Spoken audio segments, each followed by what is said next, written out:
Maria Delgado tumbled through the air. The furious sea wind whipped all around her. Her hair blew in her eyes, trying to shield them from the view of what was rapidly coming to hit her square in the face. An ocean as black as the night sky. She barely had a second to brace herself before splash. The impact and the cold knocked all the air out of her. A flurry of bubbles disappeared into the darkness as she sank further and further down. Not knowing which way was up, Maria kicked frantically as her waterlogged clothes dragged her back. Her head found the surface, and she barely had a moment to gasp in half a lung full of air before a wave hit her in the side of the head, knocking her back under. Kicking and spluttering, she managed to poke her head up again and tried to wave desperately at the metal behemoth looming over her. The cruise ship that had felt so safe and warm now looked like a cliff face. The lowest window that she could see was more than 100 feet above her head. There had been music playing on the deck, but she was so far below now that she couldn't even hear it anymore. All she could hear was the rumbling of the engines and an ominous swooshing, chopping sound behind her. Maria's stomach dropped. She felt the ocean pulling at her, a current forcing her beneath the waves. She had fallen off the back of the cruise ship, and that meant the current gripping her and turning her beneath the water. She tumbled and twisted in the darkness, feeling all of the air rushing out of her lungs again. Squinting as best as she could through the stinging salt water, she saw the thing that she'd been dreading, an enormous propeller, each blade the size of her house, spinning and spinning just on the edge of her vision and gliding steadily towards her. The water was sucking her towards it, pulling her faster and faster. She'd never been a very strong swimmer, but there wasn't time to feel bad about that now. She needed to escape any way she could. Desperately lashing at the water, Maria kicked and clawed herself out of the current. She had to swim sideways as fast as she could, otherwise she didn't want to think about it. The propellers were getting closer, getting larger in the water. The awful sound of their approach didn't just shake the water around her, it shook all of the water inside of her, making her stomach turn in fear. She hadn't breathed in a long time. Her body was going into shock from the cold. Everything around her was doing its best to drag her down to a slow, icy death, or maybe a fast, painful death, from the impact of several tons of spinning steel.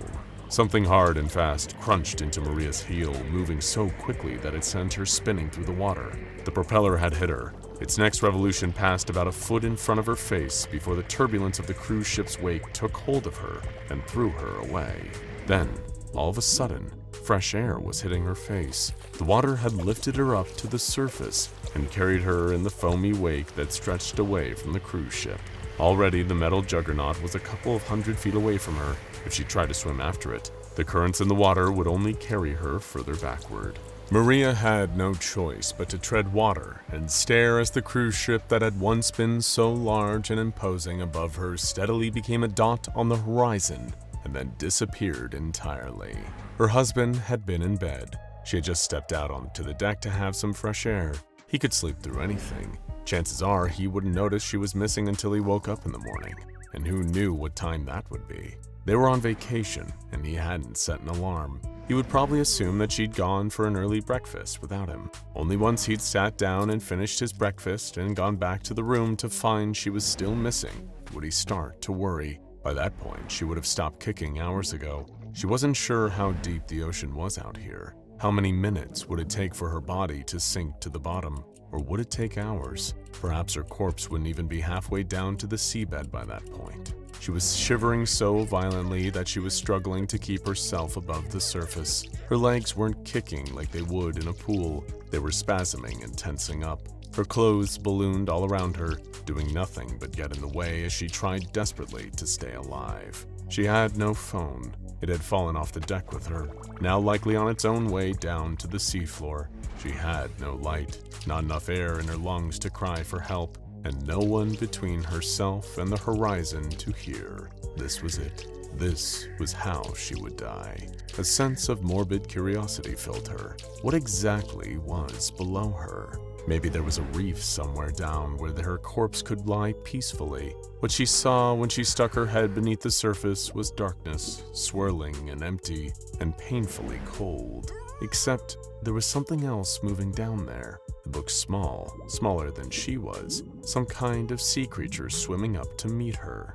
Maria lifted her head, took a deep breath, and swam down towards it. It wasn't swimming like a usual fish. Its shadowy silhouette seemed to ripple and twist. As her eyes slowly adjusted to the darkness, she saw what it was. A squid, maybe a meter in length. At least she wouldn't be dying alone out here. The squid started to swim faster, approaching her quickly. At that moment, she suddenly remembered some of the things she'd heard about squids. Weren't they hunters? She had seen a nature documentary once where sperm whales had come up from the seabed with enormous gouges around their eyes from where they'd been attacked by a school of squids. Suddenly, Maria didn't want her companion anymore, but it was too late. The squid had almost reached her end. She felt her mind starting to float out of itself. Her eyes weren't focusing properly. The squid wasn't just swimming towards her, it was flashing, almost like a strobe light. Different lurid colors filled the ocean around her, and it convulsed in different colors until all of a sudden,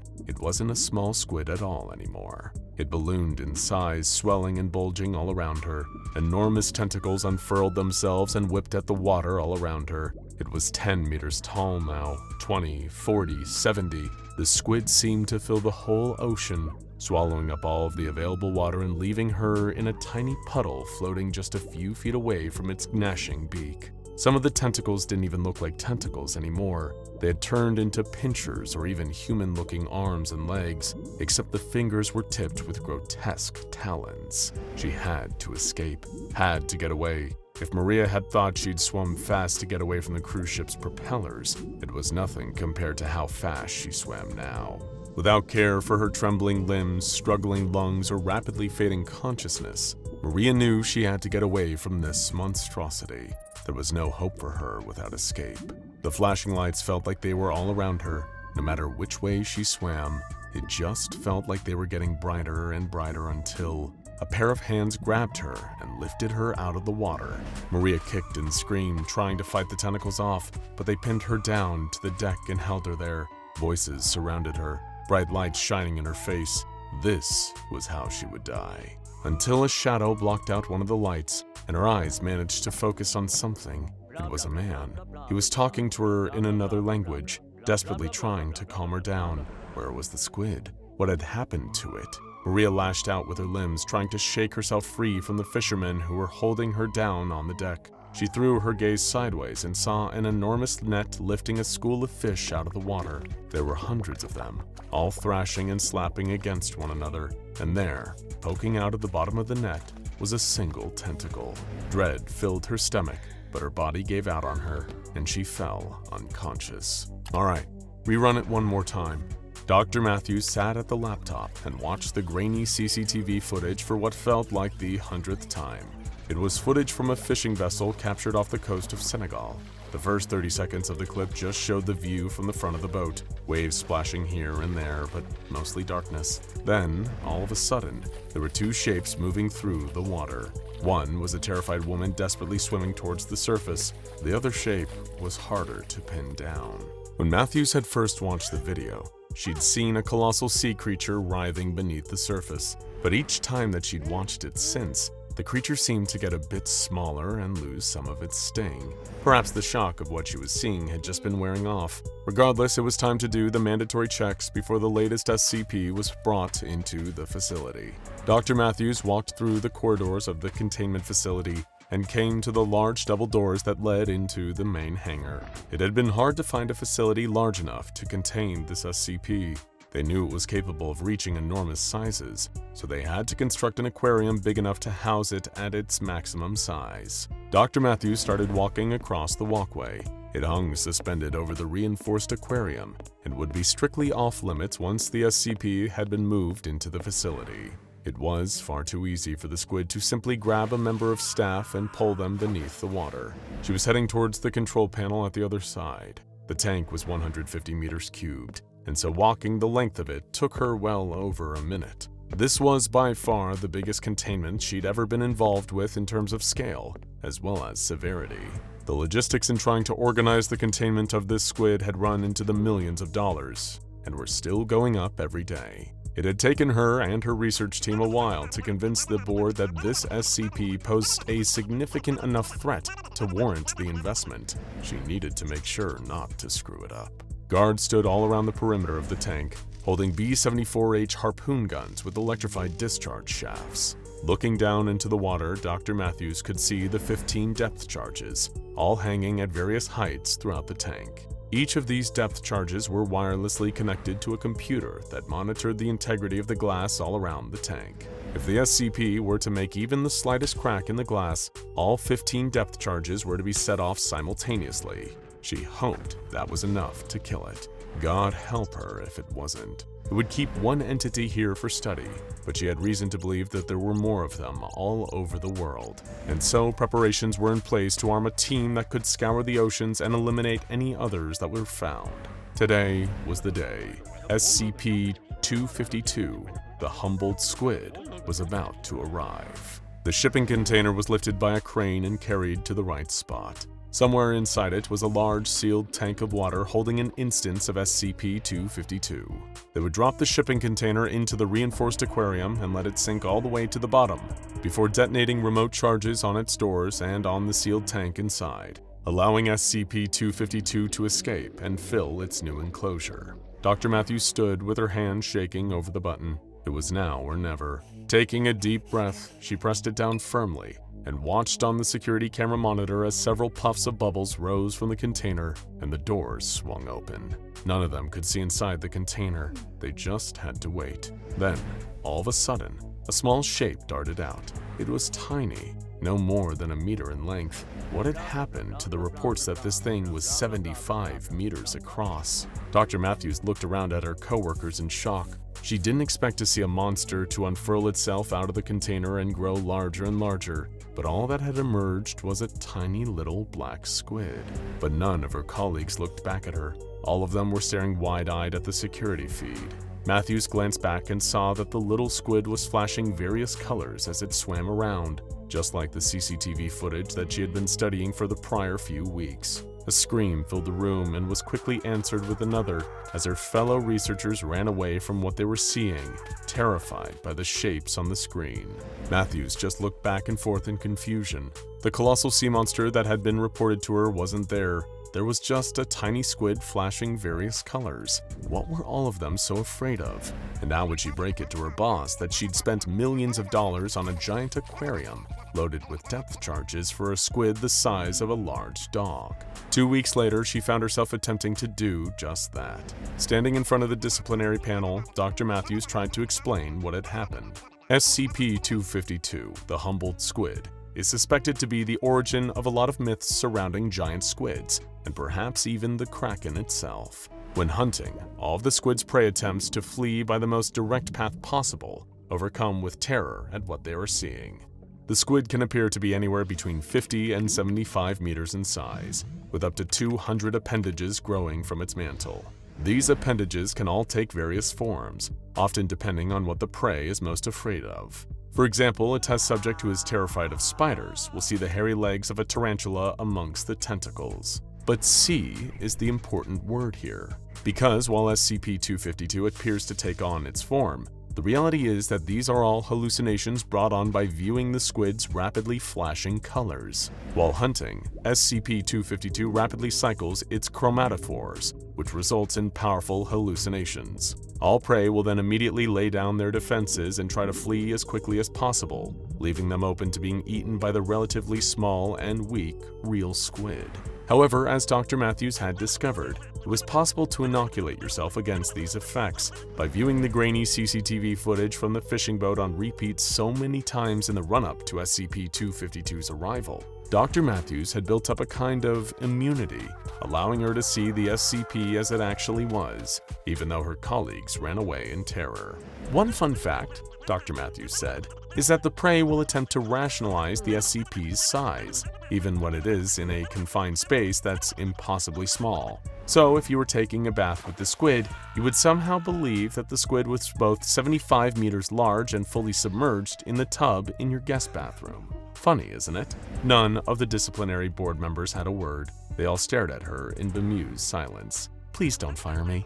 You edge the poolside, chlorine-stenched air filling your nose, the sound of splashing, and lifeguards whistling bouncing off the indoor pool facility walls. The water ripples, family and friends egging you to cannonball in, the pool almost beckoning you to jump with its suggestive waves. Yet there remains an underlying fear, one that brings your hands to your face and causes your teeth to chatter, even as the pool, clear as glass with chlorine, hides no secrets. A monster, some teeth-gnashing megalodon ascending from the depths of extinction, Leviathan curling its barbed tail to strike its prey at any moment, or even some vast, unknowable force, ancient as Earth, hardly comprehensible to human minds, waiting, dreaming to breach the surface. No matter what form this gargantuan, invisible monster takes,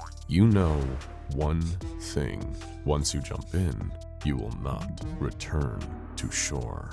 You take a moment, recompose yourself, and laugh off the fear.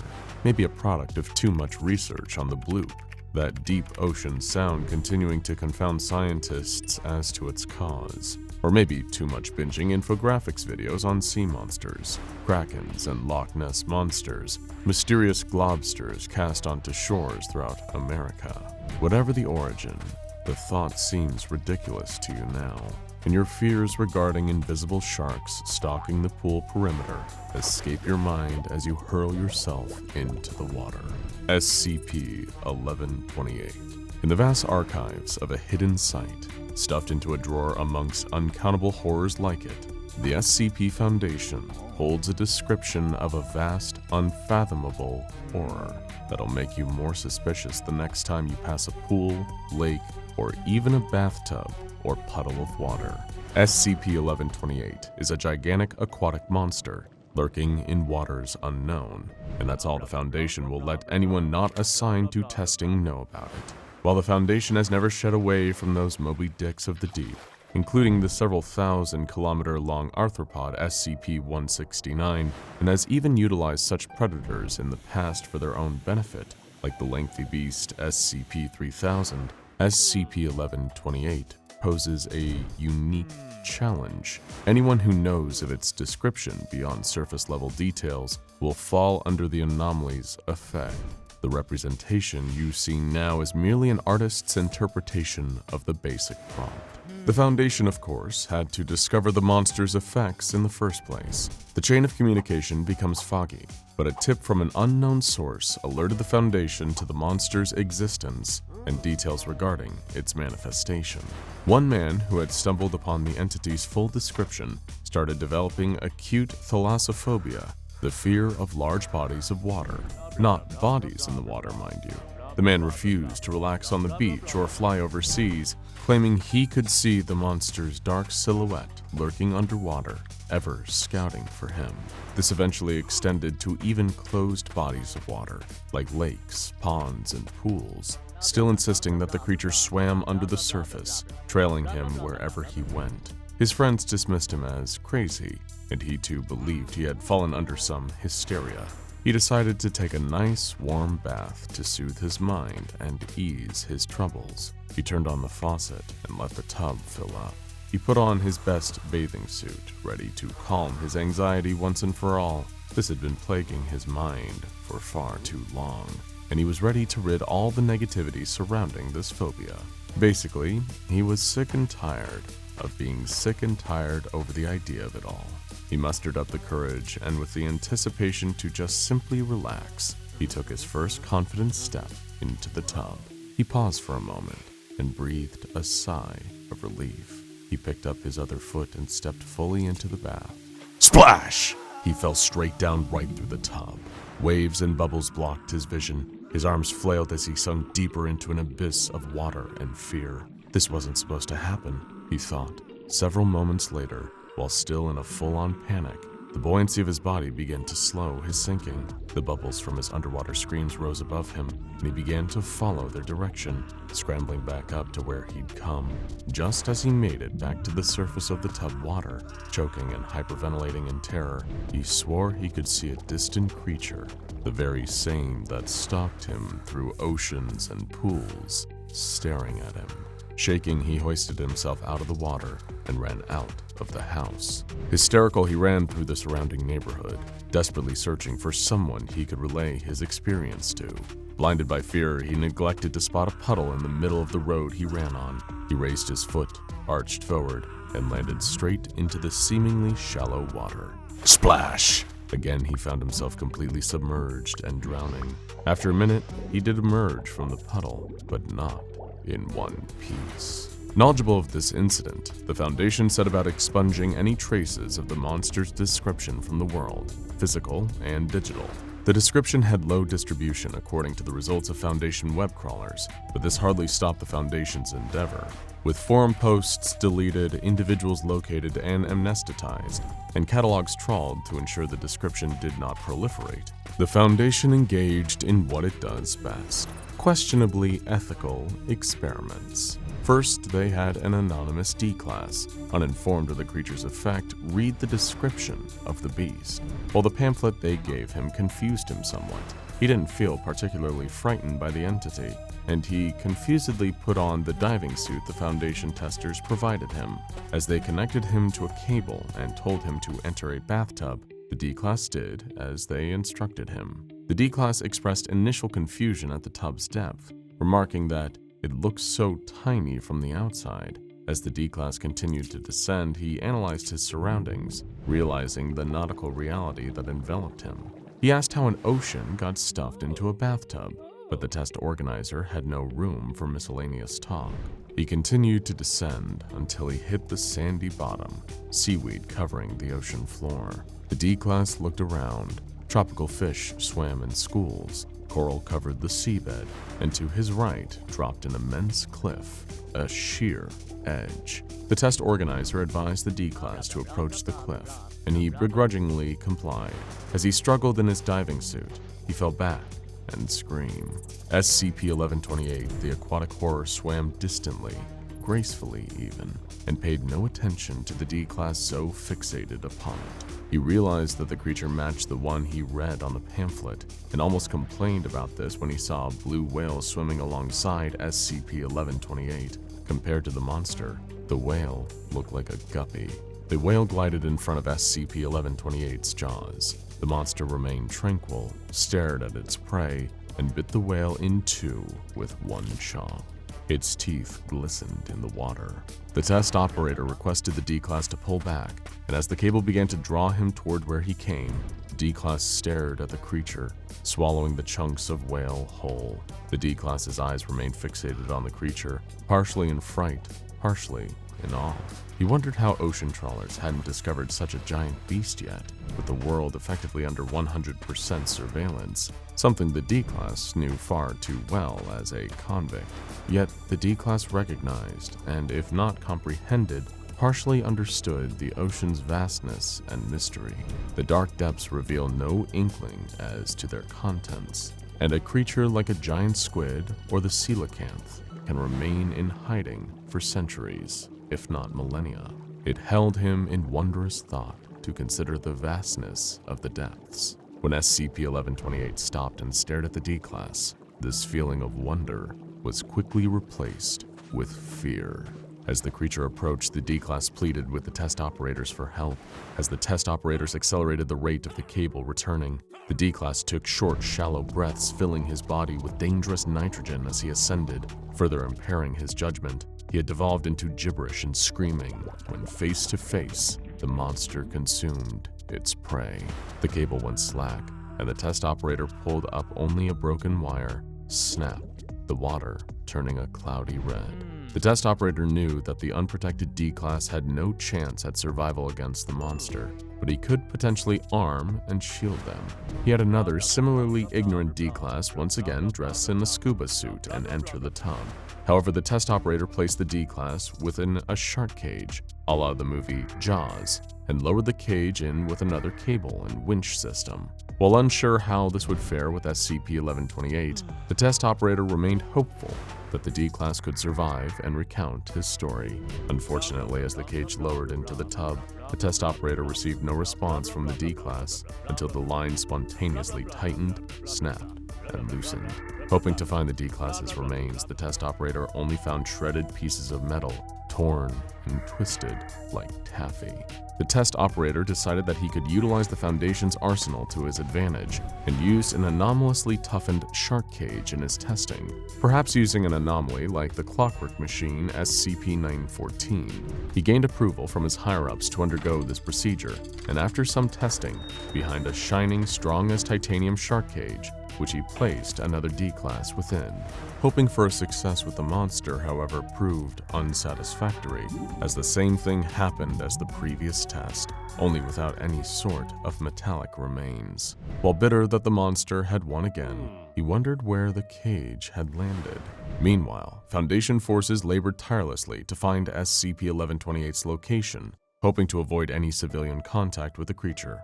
Luckily, a GPS signal established itself upon the most recent D-Class's test, with the tracking device on the D-Class signifying the monster's general location.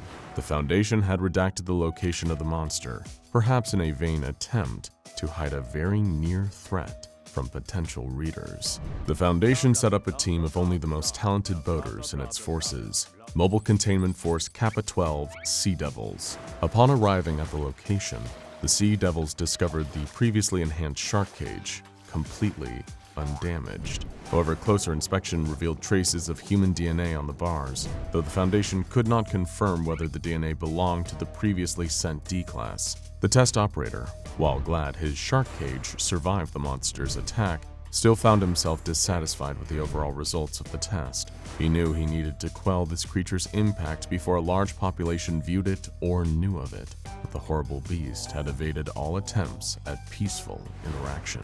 Perhaps with a madness not unlike Captain Ahab yearning for the death of his white whale, the test operator armed a D-Class with a specialized weapon designed to deal with aquatic threats promptly.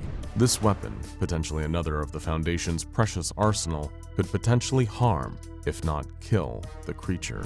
While he knew the Foundation's mission statement forbade unnecessary destruction, the test operator felt it may turn necessary if matters turn any worse.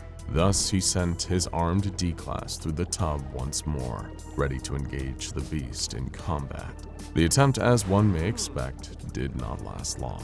The D-Class, upon spotting the creature, aimed his weapon at the monster and attacked it, but rather than drive the creature away, it only turned intently upon the D-Class, as if it desired a fight. The D-Class barely managed to scrape SCP-1128 before the creature devoured the D-Class, leaving the test operator once again empty-handed.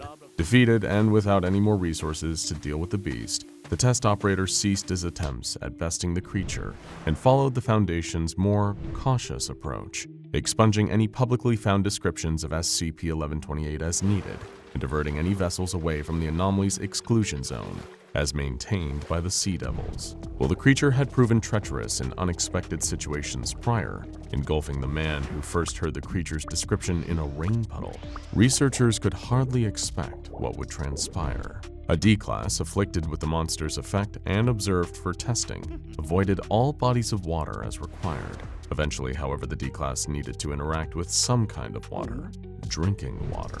In a choice between a little water exposure or certain death, the D-Class felt inclined to choose the former. He filled his cup with water and, for fun, placed his finger into the cup, dropping it into the water. SCP-1128, unseen from the outside, violently pulled the D-Class through the cup into its watery domain. The D-Class had not a chance to scream. This alarmed containment staff, now cognizant that even the tiniest specks of water could transport an afflicted person into SCP-1128's ocean territory. This proved particularly strenuous when a new report of a potential SCP-1128 manifestation arose. An old woman, isolated with her cats and knitting supplies, found an article online with a description of the monster. Frightened and disgusted by what she read, she closed the article and continued on with her monotonous life. Such a life would take a turn for the worse, however, when she too developed that all-encompassing water-based fear. Her apartment overlooked an outdoor pool, and one day looking outside, she swore she could see that same dark silhouette as the man did, lurking in the water among kids and parents playing. She swiftly closed the window curtains and taped the seams shut, allowing no light to peek through. Eventually, this paranoia affected her hygiene, neglecting showers and baths for fear of the creature's wrath. She swore she could see the silhouette in any individual droplet of water. Her skin began to flake as she avoided water as much as humanly possible, cracks developing on her arms, legs, and face, inflaming into rashes and itches. Her scratching further increased the flaking. She even eliminated water from her diet, sealing the faucets with duct tape and consuming exclusively orange juice. She threw out her cat's water bowls, dehydrating them. They pleaded with her as she continued to devolve, avoiding any contact with the outside world, even as it attempted to contact her. Eventually, a concerned neighbor contacted the local police concerning the situation, and the case caught the Foundation's radar, recognizing the symptoms of a potential SCP-1128 infection. A mobile task force disguised themselves as civilians to enter the apartment building and potentially interfere with the woman's condition. They entered the complex, climbing up the stairs with barraging equipment for forced entry, as would prove necessary to use to enter the woman's apartment. She had nailed the door shut with wood and sealed the cracks along the sides with plaster in an attempt to keep out any water vapor. She had similarly blocked the window with wood planks. A horrid miasma of dead skin and citrus filled the apartment, the old woman soaking it in, ever avoiding the dreaded monster. The Foundation task force attempted peaceful entry, knocking on the door and asking if anyone lived in the apartment. The woman couldn't speak if she wanted to. Her throat had dried to near silence, save a croak. Suddenly, the task force and the woman heard a rumbling noise outside. Thunder, rain. The woman panicked and yelped, "Don't come in here," in a froggy voice. The task force eventually decided they needed to use their equipment and entered via barrage. The door collapsed and an immediate dense air clogged the task force's sight, blinding and choking them. The woman shrieked and backed against the window inadvertently. The task force insisted they were here to help the woman, but she simply heaved heavily, saying something unintelligible in that dry, cracking voice. The rain began pounding on the window, patter, patter, patter, as the task force attempted to gain hold of the woman. She resisted their movements, moving around the room while the task force intentionally avoided violent confrontation. The rain grew in its intensity as the woman continued running around her apartment, tripping over her starved cats. Eventually, she fell back onto the window, at which the boards blocking it fell onto the floor, exposing the pouring rain fully. She screamed as she saw the silhouette of the monster staring at her in every individual raindrop. One drop landed on her skin, and she violently vanished, pulled into a minuscule speck of water.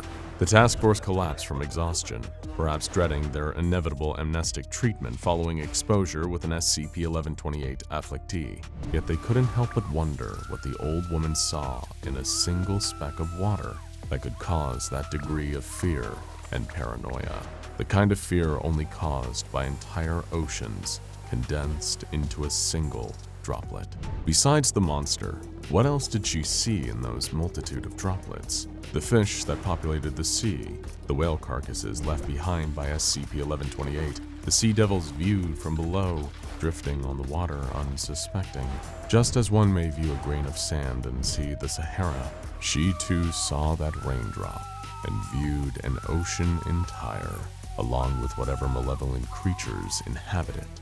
One may have more sympathy for the child, reluctant to jump into the pool water, knowing not necessarily that something inhabits that body of water, but that the body belongs to a cycle much larger than itself, larger than any sea or ocean, and the only thing that can traverse that cycle is a monster, a creature like SCP-1128. The task force went back to their local site to report what happened during the incident. Like so many incidents the Foundation deals with, the sum total of those that risk their lives for the greater good is a couple memory-erasing syringes and another update to documentation. A description of SCP-1128 remains in a stuffy locker, lurking in wait among other horrifying stories in the SCP database's Sea of Terror. Just like that test operator that attempted to best the monster, could the Foundation's attempts ever surmount the possibility of another person being afflicted? Could they conquer the sea? In a member of that task force's dreams, they perceive a dark blue ocean and the distant black shadow that resides within. And from this ocean, they can view the bathtubs, sinks, pools, puddles, cups of water, and rain droplets of the world, seen from below. Although they know not what SCP-1128 looks like, they too experience the fear it summons among those that do, the paranoia, the fear. Although it may not manifest directly in people's lives, it can always be observed, stalking, waiting, lurking under a murky surface, watching with hidden eyes. Imagine this. You're a researcher with an interest in and an aptitude for marine biology. Over the years, your work has taken you far and wide, to the furthest corners of the Earth's oceans. You've observed countless species of sea life, from fish and crustaceans to whales and sharks, predators and prey alike. During one of your travels, you find yourself off the coast of South Africa, monitoring the local population of sea creatures. Looking out across the water, you see a large dark shape moving below the surface. There is a shadow streaking its way towards your vessel, dark as night, speeding like a torpedo. You rush across the deck, leaning over the port side as the shape swims beneath your boat. You're certain you know what it was. After all your years studying the world beneath the waves, you know a whale shark when you see one. The largest known species of fish still in existence, the whale shark is a filter feeder, consisting on a diet of plankton and other tiny aquatic organisms. A whale shark poses absolutely no threat to humans, or rather any whale shark other than this one wouldn't pose a threat. But how could you know that? Scanning the water, you strain your eyes, trying to spot what you assumed was an ordinary whale shark swimming below. But there is nothing, no sign of it anywhere. Sighing, you think you might have missed your chance to see one in the wild. Perhaps it changed direction. Instead of swimming under the boat, you tell yourself. The ship turns and starts making its way back towards the small harbor, leaving you blissfully unaware that there's an extra passenger on board. As you disembark, you notice something on the side of the boat. Emblazoned on the hull is a motif of a familiar shape, a whale shark depicted entirely in painted dots. You stare at it for a moment, intrigued by the pattern. It reminds you of a piece you once saw, an Aboriginal Australian style of dot art. You're a little taken aback by the coincidence, having briefly spotted a whale shark while out at sea earlier, blissfully unaware that this painting marks your first encounter with SCP-1449, known more colloquially as the Dreamtime whale shark. In fact, you're so amused by seeing the whale shark earlier, only to find one painted here on the boat, that it distracts you. You don't realize that the whale shark painting hadn't been on the side of the boat when you'd shipped out. Instead, you pay the crew and thank the captain for letting you hire the vessel for your research and then head off. By the time you make it back to the nearby town and settle down in after a long day on the water, the dotted painting of the whale shark has already slipped from your mind. But as you begin drifting off and everything goes dark, you're about to find out that your encounter with the Dreamtime whale shark is only just beginning. You've never been a heavy sleeper and rarely remember your dreams. Any that you might have seem to pass out of your head the moment you wake up, or are too faint for you to acknowledge while you're sleeping. But tonight is different. Tonight you're dreaming vividly. In this dream, water surrounds you, like it has your whole career. But this time, you're underneath the surface, adrift in an empty ocean. Nothing around you but endless blank sea. You feel something in your hand, something smooth and moving gently like organic matter, something alive.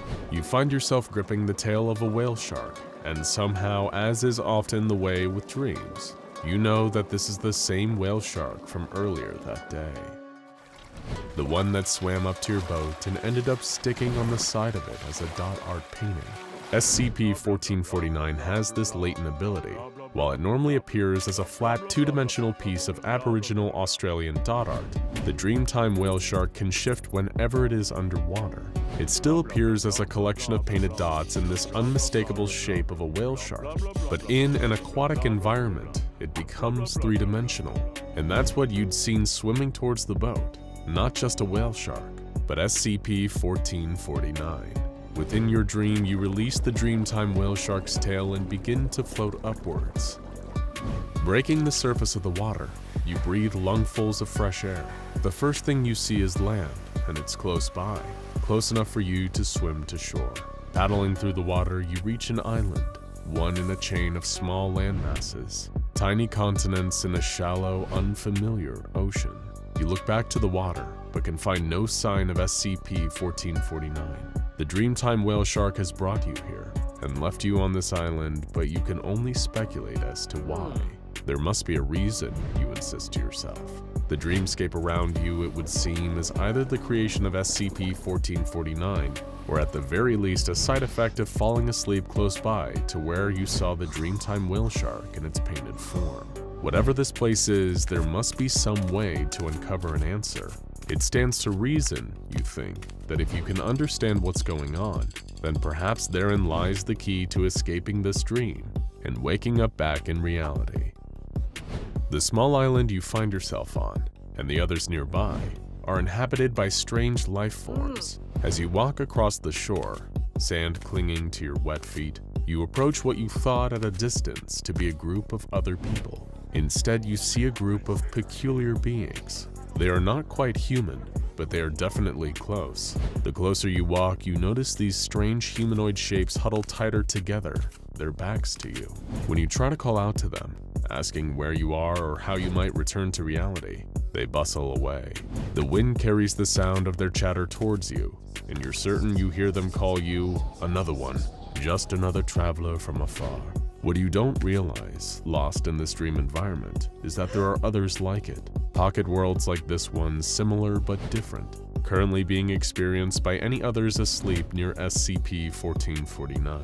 As you ponder what to do on the beach, the captain of the boat you hired is on a different version of the same island, watching a herd of multiple 2,000-kilo platypi being shepherded by 6 tattooed 3-meter-tall humanoid figures. Meanwhile, his first mate is in another version of this dream world, learning how to hunt under the tutelage of a man called Gray the Rabbit Hunter. Each version of SCP-1449's dreamscape have separate continuities to each other. They are differing copies of the same chain of islands, with the same inhabitants, but each visited by a different traveler from afar in their sleep. Much like a lucid dream, visitors to the Dreamtime whale shark's worlds can interact with them, shaping and altering events in the continuity they find themselves in. Deciding to leave the beach, you elect to make your way towards higher ground to try to get a wider scope of your surroundings. Fortunately, there is a towering mountainous shape nearby, standing like dark serrated teeth against the clear horizon. You begin your dangerous trek, ascending your way up these dead, jagged hills. You're still unclear on how you got here or how to escape, but you will yourself to keep climbing, knowing there must be some way to wake up from this bizarre dream. Finally reaching level ground, you take a moment to catch your breath, collecting your thoughts before advancing any further. You turn, gazing out over the landscape spreading out below and all around you. The island is small enough you can see the shore where you arrived, and the ocean flanking this landmass on all sides. In this short moment, you appreciate the beauty of this bizarre dream world for the first time. The trees sway in the gentle breeze, moving like the calm rolling of waves in the water beyond, both glistening with the warm light of the sun. While it is still true that you have no idea how or why SCP-1449 brought you here, or how to leave, you think to yourself that at least this dream environment isn't a hostile one. Not that you'd want to be stranded there forever, but there are certainly far more unforgiving places one can dream about. A grim thought suddenly dawns on you. How long have you been here? Does time pass differently in this world to the one you're still asleep in? A sound shakes your thoughts back to your current here and now. It was a voice, you're sure of it. A voice calling out, but not to you. Traversing the dead, jagged hills, you see a figure. A person from the real world like you, not one of the local humanoids. They don't see you. They're calling out to someone in a ramshackle hut cobbled together from pieces of wood and other scraps. On the arm of the figure's dark military-like uniform is a symbol, and you can just make out 3 distinct letters, SCP. A wooden plank that functioned as the door creaked open, revealing a second figure. The man looks disheveled, his worn clothing patched with scraps of leather and shark skin, making him look as cobbled together as his makeshift hut, like he was an extension of the small structure. You watch as the man talks to the agent, overhearing his words. "Don't say anything. If you say anything, I lose my mind. You can say anything and something horrible happens," the strange man warns, talking too quickly for the Foundation agent to reply. "You're a dreamer, like me. My name is Nikolai. I am the shipseer of the Dunham and the Brotherhood of Selechostik Pugnikskombin." The man Nikolai, he called himself, seemed distressed, tripping over his words, disagreeing with himself until he starts trailing off into swearing obscenities. "I'm not Nikolai," he shouts. "I am Agent John," before stumbling and cursing again. "I'm sorry. I can't keep the memory straight. Being this lucid for this long hurts. The dreaming fills in all the gaps. Things have always been even as they are brought into being. I've been on this cliff since the beginning of time, just like how this place has always been here. The dream was torn away by the deaths of gods before time began, but I watched it happen 5 years ago. Are you following? I can barely tell the dream and reality apart anymore. My world has always been the way it is, and we made it like that. We hurt the dreaming. The shark, that's how we see it. We hurt it, killed it in our world, and the Dreamtime poured out like it spilled blood, and we made this big scar here. And things are wrong. Fish walk and ghosts haunt the stones, and women give birth to plastic children. And the leech fields stretch out forever in the seas of human blood, and the center eats cocaine and caviar out of panda skull bowls on the crushed backs of opal mares in acres of broken glass. And it has always been like this. Don't do it. Don't do it again. You're already racing back down to the dead jagged hills. The sight of the deranged Nikolai burned into your mind. A man reduced to a babbling lunatic, cast away and left alone in this strange dreamscape that SCP-1449 brought you to. But Nikolai is more than that. More than just someone driven mad by his isolation. He is a grim prophecy of what will become of you, unless you can find a way to leave the Dreamtime whale shark's world. Already back on the beach, you drop down, kneeling in the wet sand as the tide washes over your knees. The how or why of SCP-1449 bringing you into this dream isn't important. All that matters to you is avoiding ending up like Nikolai. Whatever it takes, you know one thing above all else. You need to wake up.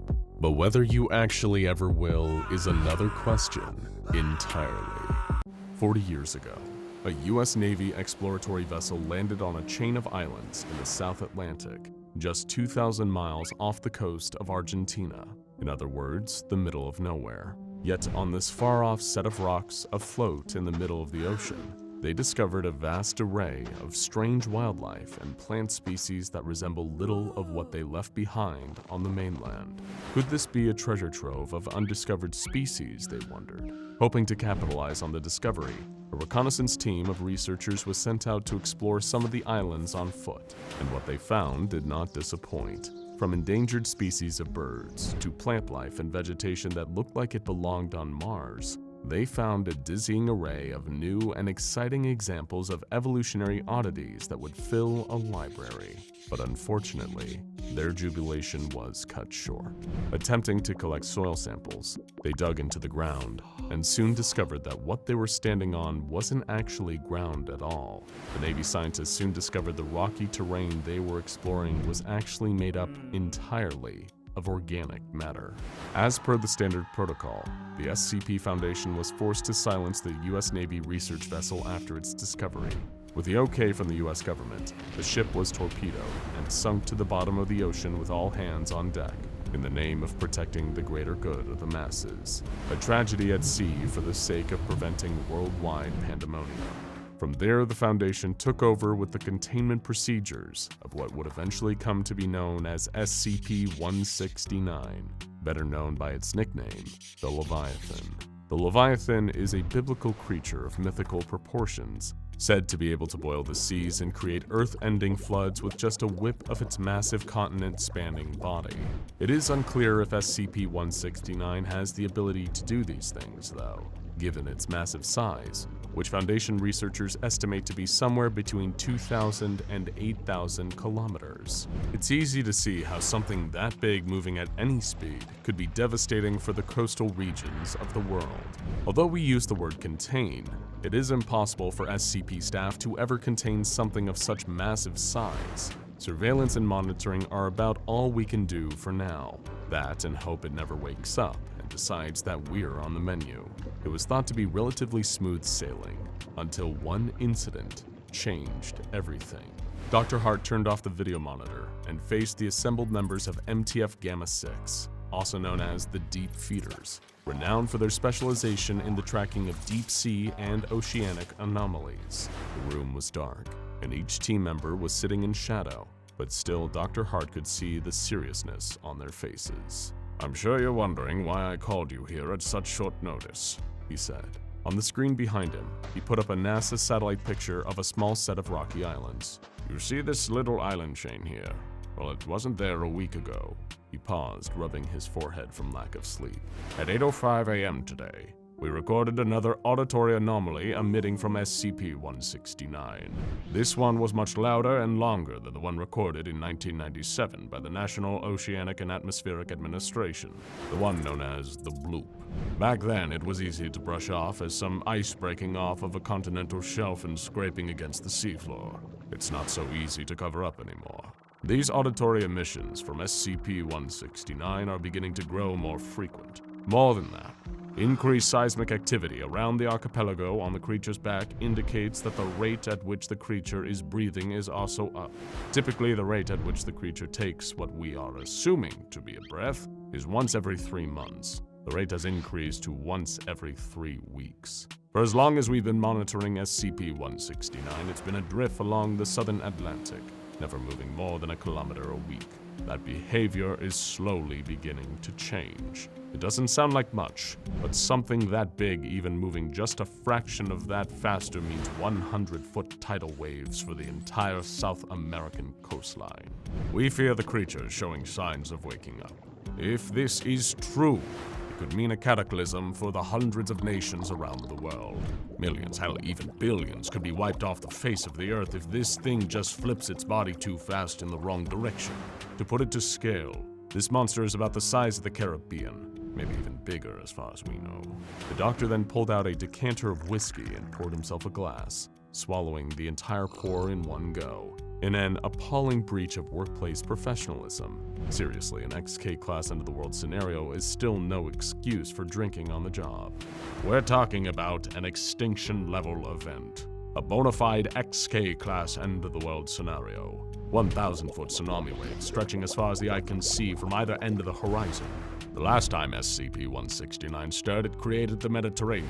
In fact, the legends of the biblical flood, Noah's Ark, the same story, can be found in every civilization and culture around the world. So maybe they were onto something. It is to this end I call you all here. To save the world from the next great flood.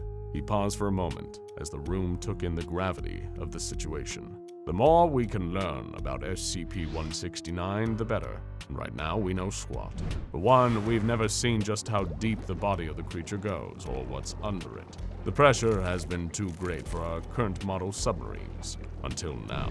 After reinforcing our Nemo-1 deep-sea submersible with thaumaturgical runes, the integrity of its hull has increased exponentially. Your mission will be to travel as far down and as close to the creature as possible.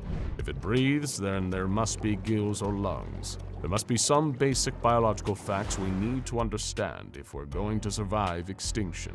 Our only recourse is to find a way to sedate the creature, and if that doesn't work, then God help us all. Just 12 hours later, deep in the waters of the southern Atlantic, a massive submersible ship was diving down into the depths of the deep ocean, looking for a way to stop the end of the world. Agent Just 6-1, a member of Deep Feeders, looked out of the massive viewing port as the ship slowly descended alongside the rocky trench that made up the body of SCP-169. Behind him was Dr. Hart, sporting a white 5 o'clock shadow and a red nose from a night of drinking to calm his nerves. The entire crew were silent in awe as the giant floodlights of the ship brushed over the barnacle-covered surfaces of the undersea mountain. They progressed slowly, breaching each milestone in depth with caution, knowing that one wrong move could destabilize the pressure in their ship. Just 6-1 murmured the word, "Scales." "What?" asked Dr. Hart. "I've been watching the patterns of the ridges as we sink down. They look like scales, giant segments. It's hard to see at first because they're so covered in barnacles and sediment, but I'm sure of it. They're giant, armored scales, the way lobsters or crabs have armored exoskeletons." "Interesting," the doctor said, scratching his chin. "Arthropods have segmented armored bodies. This means we might be looking at some sort of evolutionary hybrid, some sort of aquatic mammal such as a whale or dolphin, but one that has developed armored segmented scales similar to that of a crustacean." The doctor crossed his arms to think. "The closest thing we have on the fossil record of this magnitude is an armored fish from the Cretaceous period, but even that's way too small to compare to this. This thing has an entire ecosystem on its back." "How old is it?" asked the agent. "Well, now that you mention it, given the impossible age of the creature, an arthropod would make sense. Lobsters and other crustaceans don't age conventionally, you see. They are effectively immortal. In fact, they actually die because they continue to grow until their bodies can't hold up their humongous size anymore. And yet, SCP-169 just kept growing." The doctor trailed off, thinking to himself. Dr. Hart, still lost in thought, turned to walk to the back of the submersible as just 6-1 followed. He said as much to himself as to the agent, "The creature is old. The geological survey conducted when SCP-169 was first discovered carbon dated the specimen to over 541 million years old. As you can probably surmise, that's too old for any living being. The results had to be incorrect, and yet I checked them myself more than once. And numbers do not lie. The entity predates our civilization.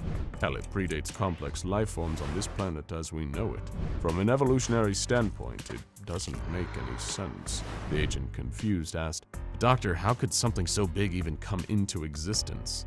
"Very little of our planet is actually landmass. It's a wonder we call it Earth. Most of this planet is water. We aren't looking at a creature that's on our planet, Agent. We are on its planet." Just then a flurry of alarms and sensors began to go off at the bridge of the ship. The team scrambled to their stations, checking off monitors and shouting readings to each other. "The ship's thermal sensors are detecting a massive rise in temperature, transmitting power to cooling systems. We have activity northwest of our location. Sonar has something big headed our way. We need to dive now." The ship lurched forward, nose first, as everyone on board held on to their seats, the restraints keeping them from falling forward. Just outside of the viewing port, Dr. Hart could see an enormous scaled appendage moving fast in their location. "We need to steer the ship clear of the Talons. Revert all power to the thrusters. Get us out of the way," the doctor yelled. "Don't you think I'm doing that?" the captain shouted back. The ship jolted sideways and downwards as an immense wave of pressure came over the submersible, putting 6 Gs of force on its occupants. Just 6-1 yelped out of fear as the ship came close to crashing into what appeared to be the edge of a titanic talon, the size of the Empire State Building. Following the encounter, the part of the ship bordering the reinforced glass of the viewing port began to glow bright red. "It's boiling the water around us!" one of the crew members cried out. "It's not boiling anything, it's just cavitation due to the pressure reduction in the water. The updated runes on the ship's hull should keep us safe, we just need to cool our heads. Stay focused on the mission, bottom feeders." After several moments of holding their breaths, the crew of Nemo 1 began to relax as their pace returned to a slow descent along the side of the underwater behemoth. Before long, the vessel was no longer traveling straight down, but starting to curve under the creature, traveling north towards the theoretical head of SCP-169. After several hours, the ship came upon giant fissures in the rocky exterior of the creature. These massive vent-like structures appeared stiff, but slowly they opened and closed over the span of weeks. These were the respiratory organs of the organism. Clocking it at over 2 miles underneath the surface of the ocean, the crew carefully began entering the smaller pod-like submersibles that detached from the main ship. Just 6-1 entered his pod and strapped on the haptic gloves that would give him control of the pod's robotic arms. He and a team of 3 other volunteers had agreed to undergo the dangerous mission of attaching artificial chemical emission machines that could be programmed to release anesthetic gas into SCP-169's respiratory system on command remotely. The emission machines could be refueled manually whenever the contents ran out, It was an ingenious solution Dr. Hart came up with when thinking of his time studying sharks as a marine biologist. They would tag the fins of sharks by capturing them and bringing the specimens on the deck of their boat. From there, the scientists would drill a radio frequency emitter onto the fin of the shark. When he had first seen this practice as a young college student, Dr. Hart was afraid the process was harming the shark, but later he learned it was designed in a way to not be harmful to the specimen, and eventually the tag would fall off after enough data on the shark's movement was collected. Except these tags would not be falling off, he thought. They could not. For the sake of all mankind, this had to work. The doctor pressed a button on the receiver of the radio and spoke. Just 6-1, what's your status? Pressure's holding, all signs look good. Just 6-2, pressure's holding, all good. Just 6-3, all clear, Captain. Just 6-4, there was silence. Just 6-4, do you copy? All clear, Doc, sorry, my mic was muted. En route and ready to do this thing. Dr. Hart sighed in relief and slowly reclined in his chair, watching the pods move closer to the large openings on SCP-169's side. One by one, the robotic arms used underwater torches to drill into the thick, rock-like exoskeleton of the creature, screwing in complex million-dollar equipment that was both waterproof and could withstand the immense pressure at such a depth under the ocean. As the minutes turned to hours, Dr. Hart couldn't help but feel anxiety for the safety of his crew and the success of the mission. But before long, the pods began to return one by one to the mothercraft, each completing the segment of work with which they were tasked. The last pod still working was just 6-1, whose robotic arm was in the process of rotating a large industrial-sized screw. Just 6-1 had all but finished when suddenly a low rumble could be felt shaking the larger submersible. Dr. Hart's voice came crackling over the radio. Get back to the ship now! Just 6-1, wrapped in deep focus on his task, replied, I'm just about finished, just packing up my tool belt. Leave it. Return to the ship now. That's an order. Jesus, what's wrong? It's not like this is the end of the world, said the agent, chuckling over his radio. An ear-piercing echo sent shockwaves through the depths of the ocean around the submersible. The waves rumbled with the sound of SCP-169's voice, similar to the sound of a large whale, but amplified by a million. The sound sent all the crew members falling to the floor as the ship experienced severe damage from the burst of pressure, slightly cracking the glass viewport and sending smoke flooding into the small bridge of the ship. Gas masks! Shouted Dr. Hart as they all donned breathing apparatus. SCP-169 is waking up. Begin activation of the chemical emission machines. We need to sedate it now. The Leviathan is waking up. We need to stop it, shouted Dr. Hart. Just then, he looked back and noticed Just 6-1's pod was gone. Just 6-1, what's your position? Just 6-1, where are you? Sir, sonar has him drifting off deeper into the ocean behind us. He must have gotten knocked off SCP-169 by the shockwave. But Dr. Hart wouldn't have it. He didn't want any more blood on his hands. Reverse thrusters, turn us around and get to him. We're not losing anyone. But the breach in the hull! It'll hold. That's what the runes are for. The outside of the submersible began to glow a slight blue as the ship's system started to come back online to full capacity, and alarm systems started to turn off and report normal pressure readings. Before long, the Nemo 1 had caught up to Just 6-1's pod and retrieved the agent, who had been knocked unconscious by the shockwave. Once the agent was back on the main ship, the doctor turned his attention back to the monitors, making sure the installations they drilled into the creature were functional. Slowly, the machines came online to full power, and the speed at which SCP-169 had been moving began to slow ever so slightly. The team all watched the viewport in silence as a steady stream of anesthetic gas was pumped into the respiratory system of the gigantic living myth in front of them. After a few moments of waiting, the doctor spoke. I think it worked, he said with a smile. The crew erupted in cheers as they radioed control back up on land that the mission had been a success. The message quickly reached the O5 Council, where a red alert status was de-escalated, and the O5 members withdrew from their plan of leaving the current Earth for that of an alternate universe. The whole crew began to sing and celebrate the prevention of the end of the world, as Dr. Hart simply stood in front of the massive viewport, watching the mountainous specimens slowly grow smaller in the distance as the submersible began ascending back to the world above. Just 6-1 came over to congratulate him, patting him on the back. We did it, he said. Loosen up. The doctor managed to laugh along in acknowledgement. That we did, he said in relief. That we did. The two watched the deep blue ocean in silence, taking in the vastness of the sea. Perhaps this would not be the end of it, but that day, they had done what the SCP Foundation did best: kick that apocalyptic can a few miles down the road. And sometimes, in the face of the terrifying and the infinite, that's really the best you can do. It was a beautiful day in Sardinia, the second largest Italian island in the Mediterranean. The sea was clear, the air was hot, and the beaches were golden. But the Cagliari Diving Club couldn't see any of that. They were roughly 250 meters underneath the Mediterranean Sea.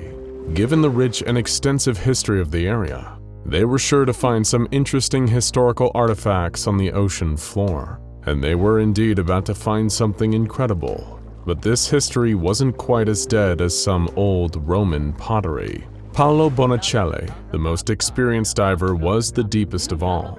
They decided to be a little more ambitious this time than in previous dives, 20 miles off the Sardinian coast. For Paolo, it was uncharted territory, so you could only imagine how amazed and delighted he was when he saw the shape of what seemed like a small town beneath the water. Old stone buildings in a classic Roman or Grecian style, with roofs made of thatched seaweed. He gestured to his fellow divers to follow him. They were amazed at how well preserved the buildings seemed to be, as though they were still being lived in and actively maintained to this day, despite being around 300 meters underwater. If they were able to take some pictures and collect some artifacts, they'd be the talk of the local historic community, and probably be able to finagle a payout from the whole experience too. That's when Paolo spotted something truly amazing. A larger, more impressive structure, like a miniature palace surrounded by grandiose statues of humanoid figures in a circle around the little palace. Each of the statues was an imposing 5 meters tall, with a faint golden light emanating from each of them. While the statues were humanoid, they definitely weren't human. Their features were strange and fish-like. Scales, gills, tentacles. Paolo was in awe at the sight of them. He took pictures and got closer. There was also a huge chasm in front of the building, perhaps some kind of underwater thermal vent. Paolo was curious. He wanted to investigate further. He swam deeper and deeper. What was at the bottom of that chasm? But lucky for Paolo, he would never see what was at the bottom of that chasm. Before he could reach it, something intercepted him from the side, something large and fast. He felt a white-hot flash of pain as claws raked across his chest, tearing open the rubber of his wetsuit. Paolo turned, eyes widening in horror to see a creature staring at him.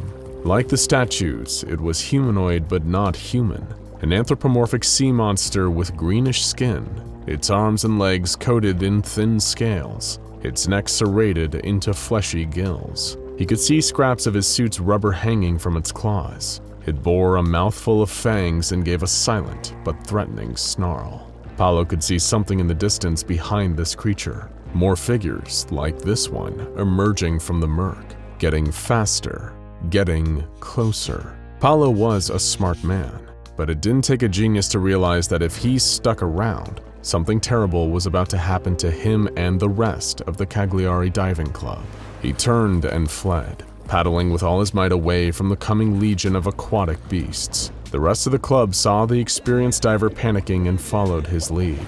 Thanks to their quick thinking and expertise, they all managed to escape with their lives and only a few minor injuries. But they had no idea of the true extent of the mystery they were leaving behind beneath the sea.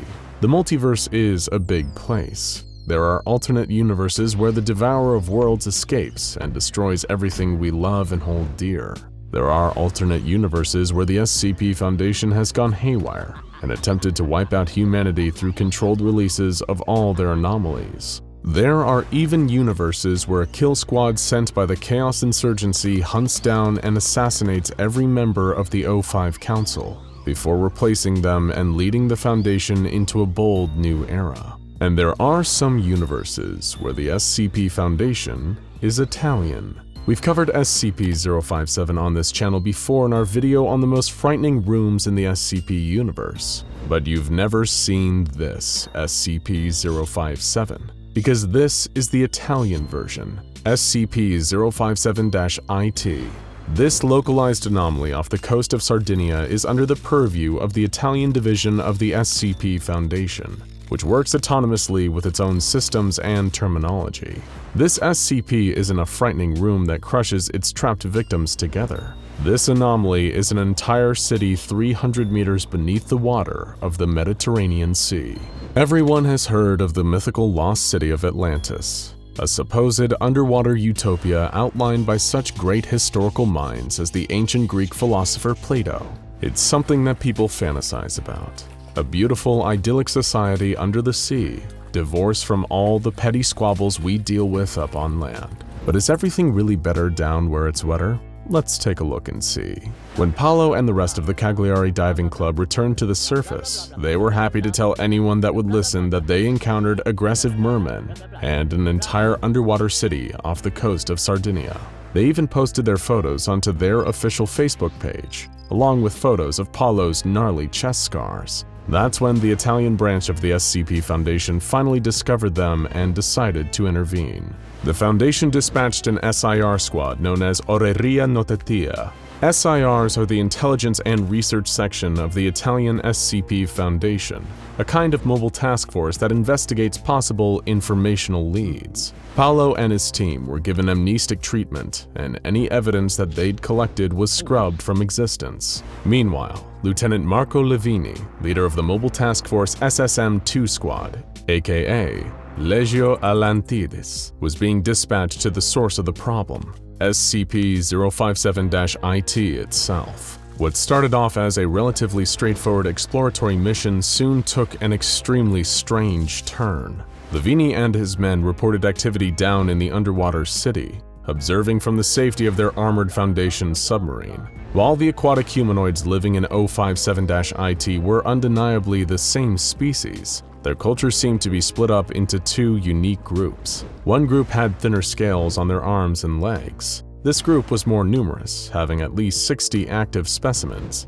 and was characterized by their extreme aggression towards any outsiders. As for the smaller group, they had thicker scales, as well as a number of eerily consistent injuries to their hands, feet, and gills. They were also distinct from the thin scales in terms of behavior, as they were a far friendlier, more curious bunch. At times, members of this subset would approach the submarine and regard it with detached fascination. Sometimes they would even point at the submarine and laugh, though their reasons for doing this are unknown. Eventually, Lieutenant Levini was so confident in their safety around the merpeople that he and a few other team members decided to disembark from the submarine on a diving excursion and properly explore the aquatic city below. This would prove to be a dangerous tactical error on Levini's part. During what seemed like a routine exploratory mission, Levini was ambushed by a squadron of thin scales, grabbed from behind and kidnapped. He was taken as a hostage and spirited away into one of the city's various buildings, where a thick scale known as Letizia acted as his warden. But Levini soon found that being under Letizia's care was a profoundly lucky turn of events on his part, both because it allowed him to learn more about the situation, and because she was one of the small group left in the city who hadn't become dangerous fanatics. That's right, the merpeople were in the middle of a heated civil war. Both from the observations of Levini during his captivity and later interviews conducted by Project Head Dr. Giuseppe Pistillo with some liberated members of the Thick Scales, they learned that a terrible religious conflict had broken out in SCP-057-IT. The accounts coming from the rescued citizens illustrated a similar backstory to what the Italian Foundation had theorized regarding the merpeople.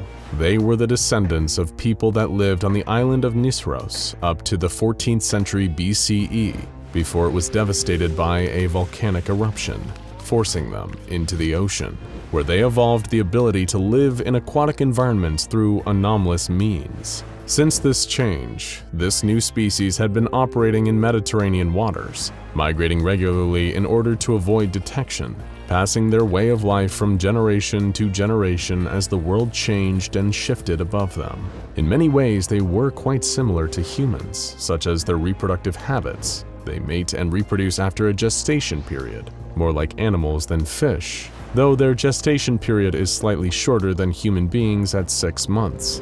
They largely speak Latin, though the oldest mer person among them also speaks ancient Greek. Mer children born in Foundation containment have shown strong language acquisition skills, as they have proven more than able to learn modern Italian. And even more fascinating from a standpoint of sociological study, the mer people have formed their own unique culture under the sea, and this is where the problems started. Abstaining from the belief of the Greek and Roman pantheons their ancestors looked up to, the mer people instead worshipped their own group of water-bound deities, whose images were reflected in the great statues in the center of the town. The large building near the statues and the chasm was the home of the mayor, the town's de facto leader. However, what had been a workable system for centuries began falling to ruin when a strange religious fanaticism began to spread. A cult-like group soon formed and began holding ceremonies where they worshipped a powerful entity in the chasm known as the Great Eye. This new cult was known as the Cult of the Great Eye of the Mediterranean, or CGEM for short. What began as a fringe belief soon became a frenzy and took over the better part of the town, with the acolytes of the Great Eye proving themselves more than willing to spread the gospel of their new deity with violence. Some of the more arduous non-believers were killed for their heresy, while others were simply ritualistically mutilated in order to prevent them from rebelling. Letizia had her own evidence of these targeted mutilations. The thin scales had cut the aquatic webbing from between her fingers and toes, making it harder for her to swim away and escape. Other suspected heretics were given the same treatment. The reason the thick scales even had thicker scales was that they stole forbidden technology from the mayor to increase the strength of their scales, hoping it would help them better withstand the torments of the acolytes. Those involved in the stealing of this technology were captured and summarily executed for their acts of defiance. In a sense, Letizia was protecting Lavini by advising him against trying to escape, knowing the acolytes of the Great Eye would kill him if he did. She knew that the only opportunity for escape would come during the ceremony held by the acolytes to honor their frightening master. When the day eventually came, as Lavini was running low on everything from food to oxygen, everyone in the town was forced out into the town center to witness the ritual. The acolytes gathered around the chasm and began to chant in a frightening, unknown language. As they chanted, a blinding light began to emanate from the chasm, and as blurry shapes emerged, nightmarish tentacled gastropods soon began to take form. Truly Lovecraftian undersea monsters. Shortly after the ritual, Lavini and the Thick Scales were able to make a break for it, pursued by the acolytes of the Great Eye. It was a close one, but thankfully due to the intervention and assistance of a trained mobile task force, the fanatical forces of the acolytes were repelled and the fleeing mer people, along with Lavini, were rescued. A number of Thick Scales are now willingly confined at Site Nettuno, an Italian Foundation containment site, where they have undergone numerous interviews with Foundation staff. Incidentally, among them is the oldest mer person previously present in SCP-057-IT, the only one who spoke ancient Greek fluently. He was different from the others, extremely different. In fact, he was a deity made into flesh, one of the deities replaced by the worshippers of the Great Eye. This unfortunate former god had done everything to keep his people's lives safe and peaceful, but in spite of his wisdom and best efforts, hell had once again broken loose. Not everything is all well and good in SCP-057-IT. Even if a human's body changes, their nature does not. And the worst parts of human nature seemingly followed these unfortunate mer people into what should have been their paradise under the sea. But all hope isn't lost. If you were to judge the entire human race on one community in turmoil, you probably wouldn't leave with a very favorable impression of us either. Correspondence with a French branch of the SCP Foundation reveals that mer creatures aren't just localized to one warring underwater city in Sardinia. Mermaids have also been discovered and confirmed by Foundation field agents off the coast of France. 80% of the ocean still remains unmapped to this day. Who knows what else is out there, just waiting to be found. Dr. Reynard had lost everything. His job, the respect of his peers, and if everyone else was right, perhaps even his mind. It was 11 p.m. when he staggered to the edge of Okanagan Lake in British Columbia, eyes and judgment clouded with booze. This lake could have been what made his career as a researcher for the SCP Foundation, but now that bright future was slipping through his fingers, like the dry silt beneath his feet. He looked hatefully across the endless dark surface of the water and loudly cursed. Stupid, empty place. Just hours ago, he'd been stripped of his ranks and released from his position at the Foundation for wasting the organization's time and resources on frivolous personal projects. Frivolous, he thought. What a terrible joke. Just because the higher-ups refused to acknowledge what was going out here didn't mean it wasn't there. Moonlight shimmered off the water's surface. Wait, was that moonlight? Or was there something lurking underneath the water? To truly answer this question, if any answer is possible at all, we need to go back to the beginning and ask ourselves a different question. How does the SCP Foundation actually find most of the anomalies it catalogs and contains? It is a simple question with a multifaceted answer, depending on the anomaly in question. For the most part, the Foundation has a network of field agents embedded in pretty much every institution across the globe, including rival groups of interest like the Global Occult Coalition and the Serpent's Hand. If they so much as sniff the strange and unusual, they alert the nearest site director and the necessary personnel are dispatched to the scene. There's also the Foundation web crawlers, which are a form of specialized software constantly patrolling the web for anomalous activity that the Foundation wants to know about. And one of the rarer but still incredibly important methods of finding SCPs involve looking into myths and local legends. Sure, it may seem like a good way to waste time and resources, but the crossover between recorded SCPs and folklore is surprisingly common. Take SCP-1000, the formerly hyper-intelligent apes that were nearly the dominant species on Earth until humans and a certain capricious forest god pulled the dirty trick on them. They're better known to most civilians as the legendary Bigfoot or Sasquatch, perhaps the most famous cryptid of all time, or SCP-1337 the Hitchhiker, an anomalous spectral entity that manifests in the cars of those who don't pick her up, and performs horrific acts of violence against them. She's eerily similar to legends you can find not only all over the US, but the entire world, of ghostly hitchhikers intruding into the cars of unwary travelers and scaring them half to death. Or worse, if you're unlucky. Another case where myths and legends pointed the SCP Foundation in exactly the right direction. And of course, there's SCP-136, the terrifying naked doll. This was an almost featureless children's doll found inside an abandoned house, but prolonged time in its presence can make you the victim of a warped apparition that'll drive you half mad with fear. It's got such a detrimental psychological effect on people that the Foundation has been controversially using it as a torture method during enhanced interrogation sessions with captured members of rival groups of interest. And how did they find it? The Foundation keeps track of neighborhood rumors about haunted houses with supposedly supernatural inhabitants. Clearly, when it looks like it might actually get results, no myth or local legend is too big or too small to warrant an investigation from the SCP Foundation. It was with this mindset that a younger, happier, and less drunk Dr. B. Renard set off with his team to Okanagan Lake, in search of what locals had referred to as the legendary Ogopogo. We've all heard of the Loch Ness Monster, the lake monster from Scotland that's been turning heads for the better part of a century, and may be related to two other similar SCPs, namely SCP-3934 and SCP-5533.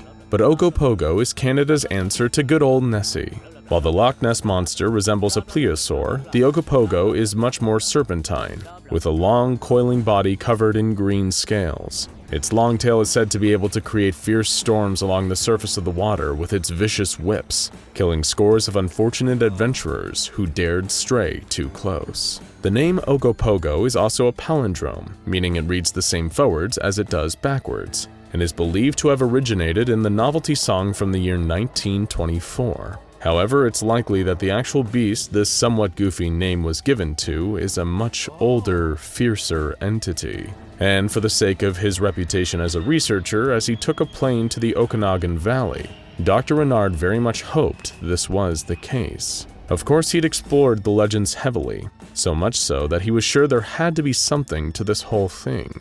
The Shwepmek and Silix peoples, the lake-dwelling monster was known as Naitaka, which has been loosely translated into the sacred creature of the water, the water god, and most menacing of all, the water demon. The beast was often described in oral traditions as being a malicious supernatural entity, with great power and ill intent towards those trespassing on its territory. Legend has it that anyone who crosses Okanagan Lake, the supposed domain of the Ogopogo, needs to make a sacrifice to the monster in order to ensure safe passage. Those who refused to give this sacrifice the beast demanded would pay a heavy toll, being devoured or dragged down to a watery grave, never to be seen again. And this monster isn't just some old folktale either. Contemporary sightings have dated back to 1873, with both settlers and First Nations people alike spotting the sinister Ogopogo in the intervening years. Dr. Reynard had pored through the files on hundreds of sightings. There were a number of incidents in the 1980s, so much so that the environmentalist group Greenpeace moved to have the creature classified as a protected species. Naturally, official sources decided against the idea, claiming that none of the sightings were of substance. In 1992, a vast shape filmed under the murky water in Okanagan Lake was suggested to be the legendary beast. However, the FBI stepped in to deny the validity of this case, stating that the beast was much more likely to be debris falling off a local tree, disappointing lovers of the strange and unusual everywhere. In 2011, nearly 20 years later, there was more video footage of a sighting, showing large, dark shapes moving underneath the surface of the Okanagan Lake. However, this claim was once again dismissed by all outside parties, claiming the shape of the beast underneath the water was more likely to be a pair of logs. Bummer. 2018 was an exciting year for the Ogopogo, with 3 different sightings of the creature being reported at different times throughout the year. Witnesses described the creature as being a giant snake, around 50 feet long, which is consistent with a lot of the historical descriptions of the beast, as well as being over twice as long as the reticulated python, the non-anomalous longest snake in the world. So naturally, authority figures once again shot down the validity of any claims that the creature was actually real and out there. Dr. Reynard found this almost funny. They didn't even need to suppress knowledge of this creature. If it really was out there, mainstream sources seemed to be doing their job for them and keeping the creature covered up. He was determined, though, that he would be the one to prove to his superiors that this creature was indeed real and lurking in Okanagan Lake. He organized a number of varied investigative missions, from actively trawling the lake itself to conducting interviews with first-hand witnesses as well as those who claimed to see no merit in their evidence and testimony. Dr. Reynard noticed a strange phenomenon. The people who'd seen it firsthand were as certain that it was real as the doubters were that it was fake. Even for typical skeptics, the non-believers seemed shockingly resolute that there was really nothing down there, and the alleged photos and videos were 100% bogus. Early diagnostic tests into the lake, directly overseen by Dr. Reynard, seemed to point to a creature clearly being down there. He found the direct testimony both compelling and consistent with what he and his team were catching glimpses of. So why were people so adamant that nothing was down there? It was almost like the Ogopogo really was as mythical as the First Nations legends said, and it was casting a spell on all the non-believers. That's when it hit Dr. Reynard like a perfect bolt of lightning. They weren't just looking at a particularly large sea snake with unnatural longevity here. They were looking at a sea serpent with cognito-hazardous powers. It was a beast with a perfect defense mechanism. Only those who saw it up close would actually believe that the creature was real. Anyone who found out about it via secondary sources would experience an extreme state of incredulity. Nobody except those who saw it directly would ever believe that it existed, and thus even the most intelligent prey would lower their defenses around its domain. An elegant and dangerous anomalous hunter, Dr. Reynard had found himself a worthy opponent, and one that would help him make his mark at the Foundation. He drew up the file and gave it the designation SCP-1933 before sending it back to his supervisors. They wrote back, saying that they didn't feel as though there was enough of a basis and evidence to deem this entry worthy of inclusion. If Dr. Reynard wanted to have his so-called Ogopogo dignified with entry into the SCP Foundation archives, he needed to back it up properly. This presented a problem to Dr. Reynard. How could he provide documentation and evidence for a creature that had the defining anomalous power of making all of its own documentation and evidence seem phony? He was caught between a rock and a hard place, with only one solution: create the most undeniably high-quality evidence of the creature that the world had ever seen. Not long after that, his superiors at the SCP Foundation would receive a video file from Dr. Renard. According to the notes on his report, he set up a track using an elk carcass to lure the creature out of the water and capture HD video of its feeding. When the senior researchers gathered around to watch the video, they were astounded. An animatronic, a cheap rubber suit around a somewhat janky robot, like something you'd see at a theme park. How much had Dr. Renard spent on this absurd farce? Did he think it was funny? Despite Dr. Renard's protests, he was reprimanded severely for this waste of Foundation resources. The object class on his 1933 file was switched to Explained, meaning a rational, non-anomalous explanation for the observed phenomenon had been found, discrediting it, and the 1933 slot was instead filled with a strange fat man dressed as Santa Claus, whose bodily fluids are all Irish cream. The ultimate humiliation. Dr. Renard was left with nothing, and we join him once again where we started, with Dr. Renard standing on the ledge of Okanagan Lake, staring hatefully into the water as something seemed to move underneath. If Dr. Renard screamed that night, there was nobody there to hear it. His remains were dredged out of the lake the next day. His official cause of death was listed as drowning after an unfortunate boating accident, though the boat in question was never found. Reports that his corpse was found half-eaten have mostly been dismissed as rumors. After all, there is no such thing as the Ogopogo. The diver screams a silent scream as the giant squid's beak digs into his skin, its many grasping tentacles grabbing him and holding him in place. Nearby, his fellow divers are driven half-mad with terror as they see mysterious figures floating towards them through the murk, and strange Russian voices speaking in their heads. Nobody can help them. They're down too deep, too consumed by the darkness and the pressure of the sea. They're now at the mercy of whatever is inside the submarine.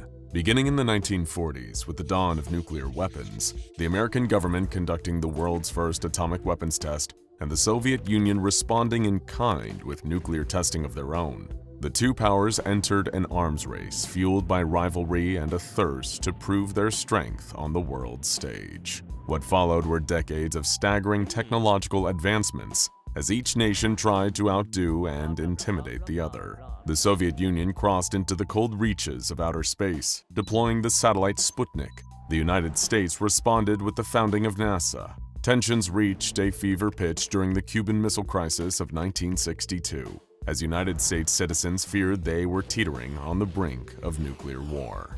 In July of 1968, the Soviet Union, the United Kingdom, and the United States came together to sign the Treaty on the Non-Proliferation of Nuclear Weapons, agreeing to abandon their pursuit of increasing nuclear power and turn their focus to disarmament. But several months before the treaty was signed, the Soviet government was dealing in weaponry far more dangerous than nuclear missiles, something the other world powers knew nothing about. These deadly secrets were hidden aboard a submarine known as SCP-741. SCP-741 is the underwater wreckage of a Soviet submarine that sank in March of 1968 and came into the custody of the SCP Foundation in 1999.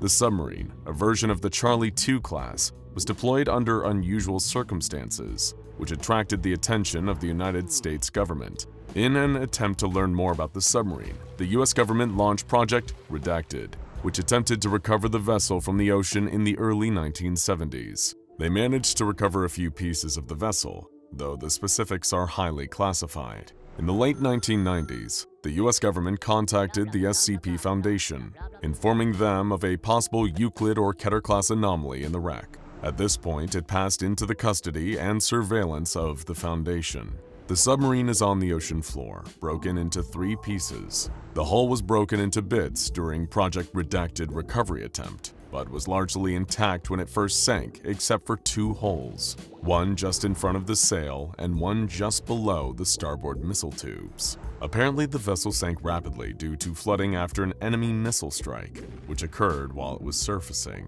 Though all parts of the submarine are accounted for, no members of the crew have been located. Additionally, none of the emergency escape equipment on board has been used, raising further questions about what became of the crew. Wherever they went, they seem to have left something behind. Whenever divers are sent down to investigate the wreckage, they report experiencing anomalous currents and strange sea life, and hearing moans, disembodied voices, and incoherent whispering. They also report seeing blurry, faintly glowing figures. Additionally, the ocean life in the area is unnaturally aggressive, particularly large squid and sharks. This effect was first noted during a manned expedition into the waters around the wreckage, described in Incident Report 1741-A. Divers A-26 through A-30 embarked from the icebreaker Yamal into the waters below with the intention of studying the potential anomalous activity surrounding the wreckage. As the group of divers approached the submarine, they could feel the shift in the water around them, the oppressive feeling of abnormally increasing pressure bearing down and threatening to crush them. If their specialized diving equipment were to fail, they knew that that would be it, and the command would have to come and fish their corpses out of the water. Or even worse, they would vanish entirely, meeting the same mysterious fate as the crew of that doomed submarine. But they couldn't fixate on that. They had a job to do. At first glance, the wreckage appeared undisturbed, unchanged since the previous inspection. Still, they needed to take a closer look to be sure. As the team got closer to the vessel, A-30 was startled by the sight of movement from within the wreckage, spotting motion through one of the holes in the structure as something passed by. He pointed it out to his colleagues, but they dismissed it as likely a giant isopod or spider crab, which were crawling all over the surrounding area. A-30 laughed off his jumpiness, agreed that they were probably right, and continued the exploration as planned. Control authorized the divers to proceed to the next step, and A-29 activated sonar and lights, moving toward the starboard side breach. There, a faint glowing caught his eye. The glow resembled that of radioactive material, but when the team checked the radiation levels in the area, they remained stable. Whatever the source of the glow was, it wasn't radioactive. At this point, his neutron counter began to register something, and all of a sudden, a disembodied voice could be heard saying, "Vasily Yevgeny, can you hear me?" The voice was muffled, and though it could be heard over their communication channels, it emanated from somewhere in the wreckage, deep, deep underwater. As A-29 watched, a glowing shape emerged from the darkness. It was only an outline, the suggestion of a silhouette, but the shape was undeniably familiar. It looked like a person. The other divers quickly noted the apparition too and began to panic. Some checked their nitrogen levels, believing it to be some sort of nitrogen narcosis, while others pointed out that they couldn't all be suffering from nitrogen narcosis at the same time. The unknown voice continued speaking, saying, "Help me, it is getting hard to breathe."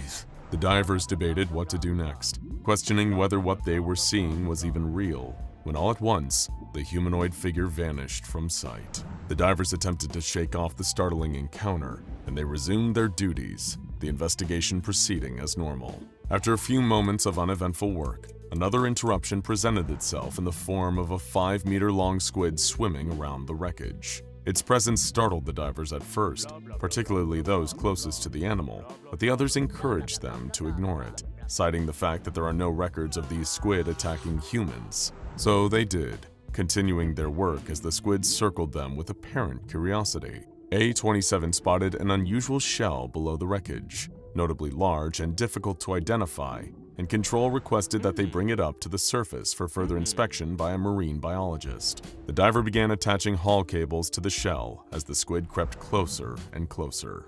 All of a sudden, A-26 screamed, and there was a sudden bloom of blood in the water. The squid, despite it being uncharacteristic behavior for its species, attacked the diver, biting him savagely.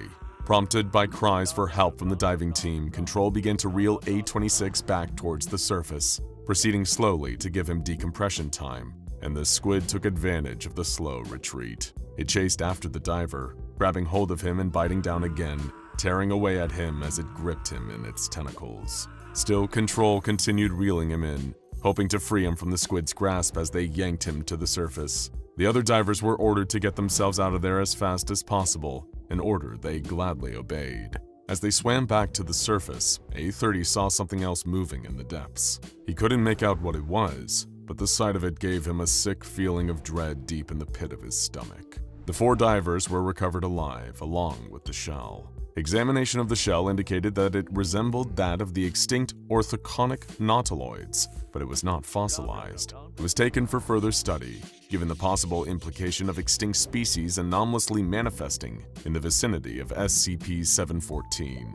Diver A-26 lost a limb and was exposed to an unknown venom via bites from the attacking squid. His camera was destroyed in the process. As squid are not known to attack humans unprovoked, this behavior has been attributed to the influence of SCP-741, though the exact link between the two is yet to be determined. An anomalous pressure gradient surrounds the wreck with a radius of approximately 250 meters, starting around the center of the submarine. The pressure in this area is much greater than it should be, given the depth of the waters there. This unusually high pressure makes sonar analysis extremely difficult, as well as threatening the safety of any divers in the vicinity of the wreck. The few records that the Foundation has managed to obtain from the Russian and US governments indicate that the submarine was being used to transport some sort of secret cargo. Though the specifics of this cargo are still unknown, there is reason to believe that it differed from any type of nuclear or chemical weaponry. On a date redacted from official files, the SCPS Basisti was patrolling the area around SCP-741 when its sonar detected some unknown entity approaching SCP-741 from the south at a pace of 46 knots. The crew compared the acoustic signature of the contact with known submarines and torpedoes, but could not find a match. The Basisti attempted to reach the contact via sonobuoy drops and active sonar pings, but it did not respond. When the contact crossed into the total underwater exclusion zone, it became classified as hostile. At that point, the sonar recorded sounds of an undersea missile launch, and Basisti responded with the utmost urgency.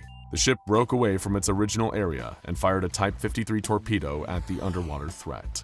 15 seconds after the Basisti launched its torpedo, missiles of an unidentified configuration were seen breaking the water, flying at a height of 1.8 meters and a velocity of 0.92 Mach. The missiles did not emit any detectable radar, nor did they respond to any launch chaff or flares from the Basisti. Both of the missiles were engaged by Basisti's 3KN-5 Kinsul surface-to-air missiles and Kashtan point defense systems, and were destroyed at 1,800 meters and 210 meters from impact, respectively. After the missiles were neutralized, the hostile vessel could be heard engaging in evasive maneuvers. At this point, there were 4 closely spaced explosions and the sound of a submarine disintegrating. The identity of the attacker, as well as its intention toward SCP-741, have not yet been determined. The incident resulted in the Foundation research team suggesting an expansion of the acoustic sensor net, as well as additional patrol and defense assets placed in the area. Additionally, they advised an acquisition of undersea retaliatory capability. The incident was classified Incident 1741-C. The sonar recordings from the SCPS Basisti during Incident 1741-C were taken for further analysis by the research team. The in-depth review revealed anomalous acoustic signatures that did not match up with any known forms of propulsion, including magneto-hydrodynamic drive. Currently, the nature of the unidentified attacker remains a mystery, and it has not been attributed to any particular government or organization. Following the incident involving the SCPS Basisti, an American intelligence agent reached out to the Foundation, offering further insight into the secretive government programs looking into SCP-741. He agreed to sit for an interview with a Foundation researcher assigned to the project, on the condition that his identity remain protected. The SCP researcher's name is absent from the official file as well. The two men sat in a Foundation interview room, and the interviewer asked his informant why he chose to come forward, given the US government had simply chosen to sit on this information for 30 years. You've seen those reports. Project Redacted. Now we know that part too. How the directors didn't make the connection is beyond me. That and the stuff the Redacted pulled up, yeah, the other part you don't hear about is what some of the research team died of. And the crewmen we buried? Just uniforms. Also, the nuclear device we recovered wasn't a missile or torpedo warhead. It was a demolition charge. Does that make any sense? After all those clues, I had to come forward.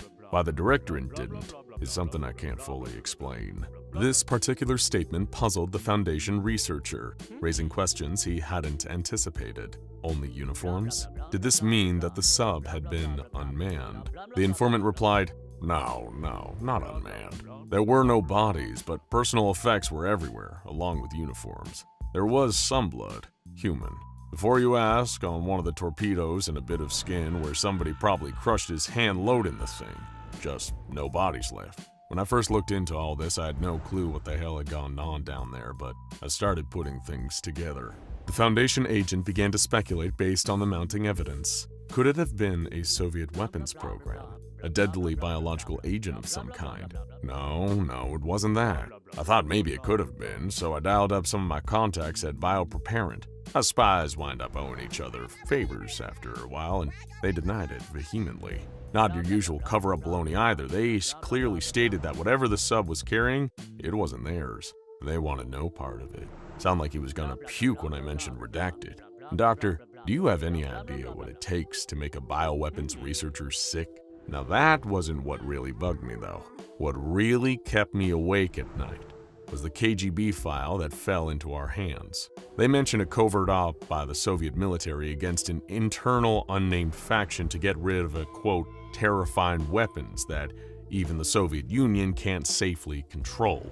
They wanted to lose it, whatever it was, or maybe fob it off onto the US. Of course, that all came to light right before the Iron Curtain fell, and given the atmosphere at the time, it was practically impossible to convince the directors that they weren't talking about nukes. And even once I did, they still didn't even think this was worthy of action.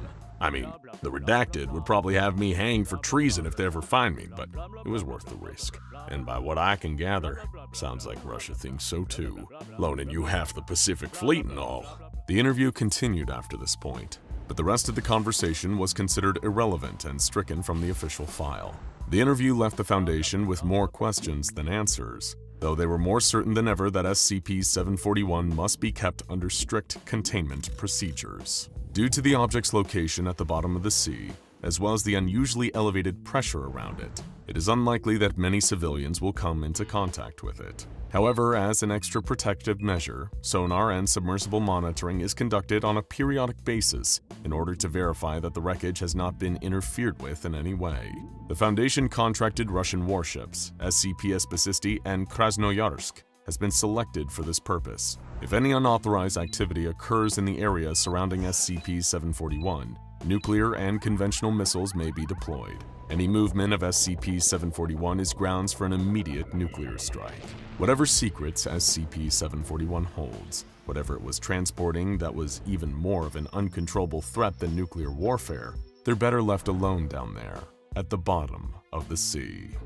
Diego had only just found his footing when it gave out underneath him again. Crashing to the ground, he threw both arms over his head just in time to protect his skull from the rain of boulders that came down past him. They grazed his arms and jarred painfully against his muscles, but it was better than having them hit him in the head. Without a moment to spare, Diego got straight up to his feet and continued running back down the trail he had been trying to follow. The ground shifted and lurched in all directions under him, threatening to throw off his balance at any moment. Having lived in Chile his whole life, he had gotten used to earthquakes, but he had never been in the center of one like this. The problem was that the trail he had been following to get up here was disappearing fast as the dust swirled into the air and boulders landing all around him. He just had to keep running in this direction and hope for the best. There weren't any other options. But suddenly, he found himself running uphill. Stumbling forwards, Diego tried desperately to get his bearings. He had spent the previous 3 hours hiking up the mountains, so how was it that now that he had turned around and gone back, he was still going uphill? It was almost as if the ground was changing shape beneath him as he ran. Dust filled his lungs as he tried to wipe it away from his burning eyes. Yes, the ground was definitely going uphill, but it felt almost as if it was lifting itself up beneath him, as if some tectonic plates were grinding together, creating a new mountain beneath his feet. Diego lurched unsteadily and grabbed the nearest rock to keep his balance, feeling the ground lifting higher and higher beneath him. Then, all of a sudden, the cloud of dust broke, and he was in fresh air rising ever higher into the sky. The Andes Mountains stabbed out of the clouds all around him, cutting beautiful shapes across the horizon. He felt his own mountain steadily growing taller than any of them. He dropped down on all floors and clutched at the ground in terror, as he tried his best to take in the shape of what he was now standing upon. How far would you go to prevent a cosmic-level disaster? It's one thing to save your friends and family from an armed murderer. It's another thing to fight for your country in a world war. We can even just about imagine what it means to fight for our planet, to save our species from climate change, to save our world from a meteorite. But what would a cosmic disaster look like? A calamity so broad in scale that it surpasses our ability to even perceive the threat. We could point our most advanced telescope into deep space and look straight down the middle of it and never know it was even there. And if that threat was not simply to the survival of humanity or planet Earth, but to the survival of existence itself, how far would we go to prevent it? What cruel and inhumane measures would you take to have such a threat? Or better yet, how many people would you kill to save the world? This debate is raging right now as you sit here and watch this video. Not among the Foundation, but between two SCPs so grand in scale and so advanced in nature that the Foundation has no option but to sit and listen as the pair debate what to do with the human race. SCP-4568-1 was not difficult to discover once it started moving. In fact, it was almost impossible to ignore. Earthquakes have been tearing across South America for centuries, destroying homes, taking the lives of innocent people, and fundamentally changing the shape of our planet itself. What most people do not realize, however, is that the fault line running through the Andes mountain range has actually largely been dormant during this period. The source of the earthquakes has come from something far more mysterious. Our innocent hiker, Diego, had been spending the week walking among the Andes when the earthquake struck. You would be forgiven for assuming, as Diego did, that the ground rising beneath his feet was a new mountain forming as the tectonic plates clashed together. But the staggering reality of the situation was that he found himself hiking along the back of SCP-4568-1. As the creature raised its head into the air, Diego saw the head of a serpent lifting several kilometers away from him.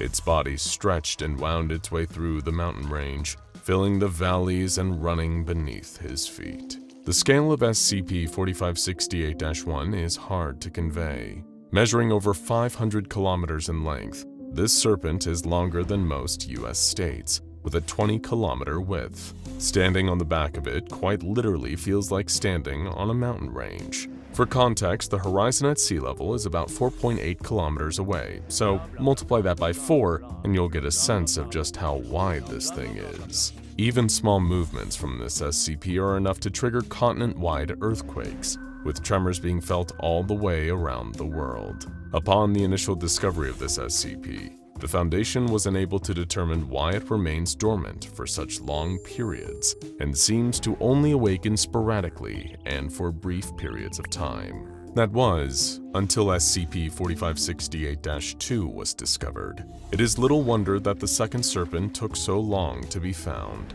Its body is comprised almost entirely of water, sand, algae, and steam.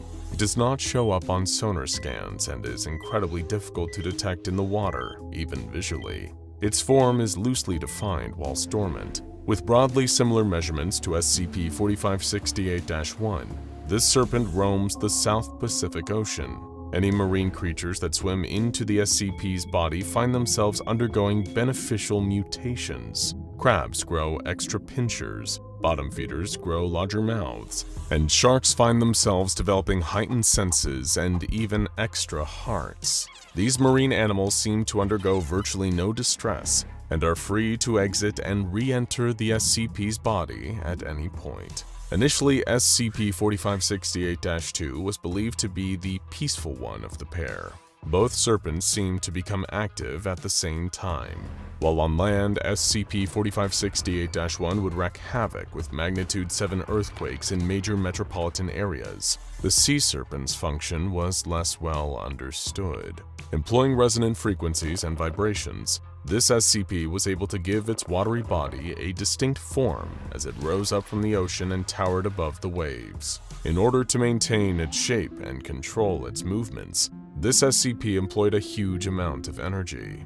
However, the Foundation quickly observed that it was rarely able to maintain its form for very long. As soon as the sea serpent rose out of the water, its mountainous twin would begin to move, sending tremors around the world that disrupted the frequency needed for SCP-4568-2 to remain animate. Exhausted and unable to maintain its shape, the sea serpent would fall into another period of dormancy, gliding lazily through the oceans. But this dormancy suited the Foundation. Without the constant seismic tremors, researchers could work fast. 2 operating bases were set up to monitor each SCP. 2 mirrored bases with mirrored teams in constant communication with one another. As soon as one team made a discovery, it was conveyed to the others and vice versa. One operating base was set up high in the Andes Mountains, specifically designed to be as earthquake-proof as possible, capable of withstanding earthquakes up to 9.9 magnitude. Meanwhile, in the South Pacific Ocean, an underwater research center was built just above the seabed, with regular vessels drifting out into the unknown to gather whatever data they could about the great SCPs. Several early findings stood out. Firstly, SCP-4568-1 appeared to have a very different internal structure from its twin. Researchers initially assumed that the creature would be largely composed of earth minerals and rock, as its exterior appearance suggested. However, scans of its body indicated the presence of what can only be assumed to be artificially created components. Great gears resembling clockwork structures and even rudimentary circuitry were present throughout the creature's body. The function or origin of these gears has yet to be determined, especially as there is no evident way that their movement corresponds to the autonomy and movement of the serpent itself. The far more striking discovery, however, came when the SCP Foundation discovered a way to communicate with the 2 beasts. Ultra-low frequency waves capable of traveling vast distances, even light years, were discovered to be emitted from the 2 serpents' heads at intermittent periods. The Foundation had to develop some of the largest antennae ever created to pick up these frequencies and interpret the data coming through them. What they found were 2 twins locked in a fierce debate about the fate of humanity and the universe itself. It was only then that the motivations of these 2 serpents started to make sense. In 2010, almost as soon as the Foundation was able to tap into the frequency, they were contacted directly by SCP-4568-1. Foundation, I know that you can hear me. I will not apologize for my actions. I know that I am the reason that millions of your kind face their demise. I know your pain, and I feel it too, but I shall never apologize for it. I simply ask you to listen to myself and to my word cannot be translated. You are curious, you can be patient. Exercise that, and you may one day understand. And listen, the Foundation did.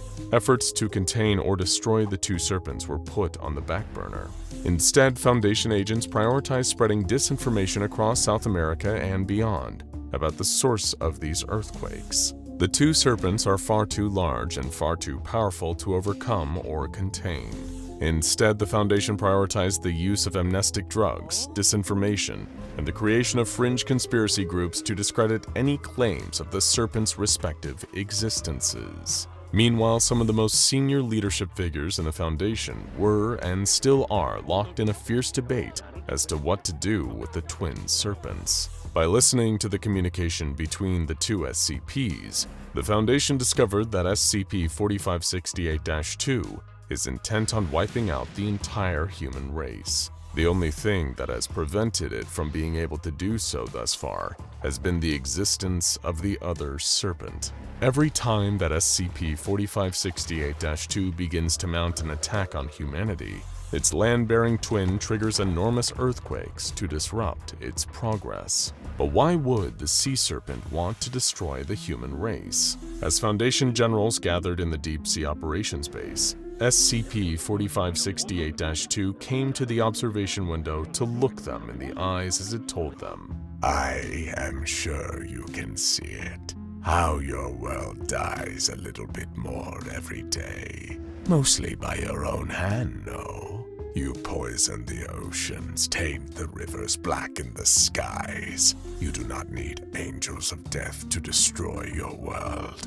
But there is something else. I see it in the bottom of your eyes. Something unforgettable, unconceivable ideas cloaked in madness and impossible colors. Do you think I will let you drag the rest of the world down with yourselves? Do you think I will leave this world, my world, to die in flames? It sees your world, and it comes in fives. Since this revelation, the Foundation has poured countless hours and resources into trying to identify a cosmic threat. For well over a decade, many of the smartest scientists the world has to offer have looked to the night sky, scanning for this impossible color, this shroud of madness, but to no avail. Some within the Foundation believe the Serpent is lying, trying to make up an excuse to justify its genocide, but information from SCP-4568-1 seems to confirm everyone's worst fears. Your minds burn bright, Foundation. All of humanity shines from this rock, like a candle in a dark room. It sees you. An idea exists only because something thought of it. Have you ever considered how such terrible concepts could have been given form? What kind of atrocious mind could even think about it? Humans cannot conceive the colorless green. What if you are playing into this creature's hands? There appears to be an underlying implication that ideas are the source of power somehow. This colorless green, this unimaginable cosmic threat, seems to be a monstrous idea incarnate. But whose idea? Humanity's? There is a deep lore that the two serpents discuss with one another, one that makes little sense even to this day to the Foundation. They talk of gods and goddesses, deities of flesh, of steel and gears, and of the fives. Quite what these creatures are, if they are even creatures at all, is a mystery to the Foundation. Researchers have not discovered a way of communicating back with the two serpents directly. Attempts to mimic their language or transmit signals asking questions to them have largely been ignored. Instead, they address humanity and the Foundation as a whole, seeming to take the view of the human race as being a collective hive mind, one that they are evidently able to tap into. The pair seem uninterested in informing us as to exactly what this threat is, or explaining who the gods and goddesses are. Perhaps they assume we know these things already, or more likely, they believe that our consciousness is not yet capable of perceiving the scale and depth of the concepts that they are debating.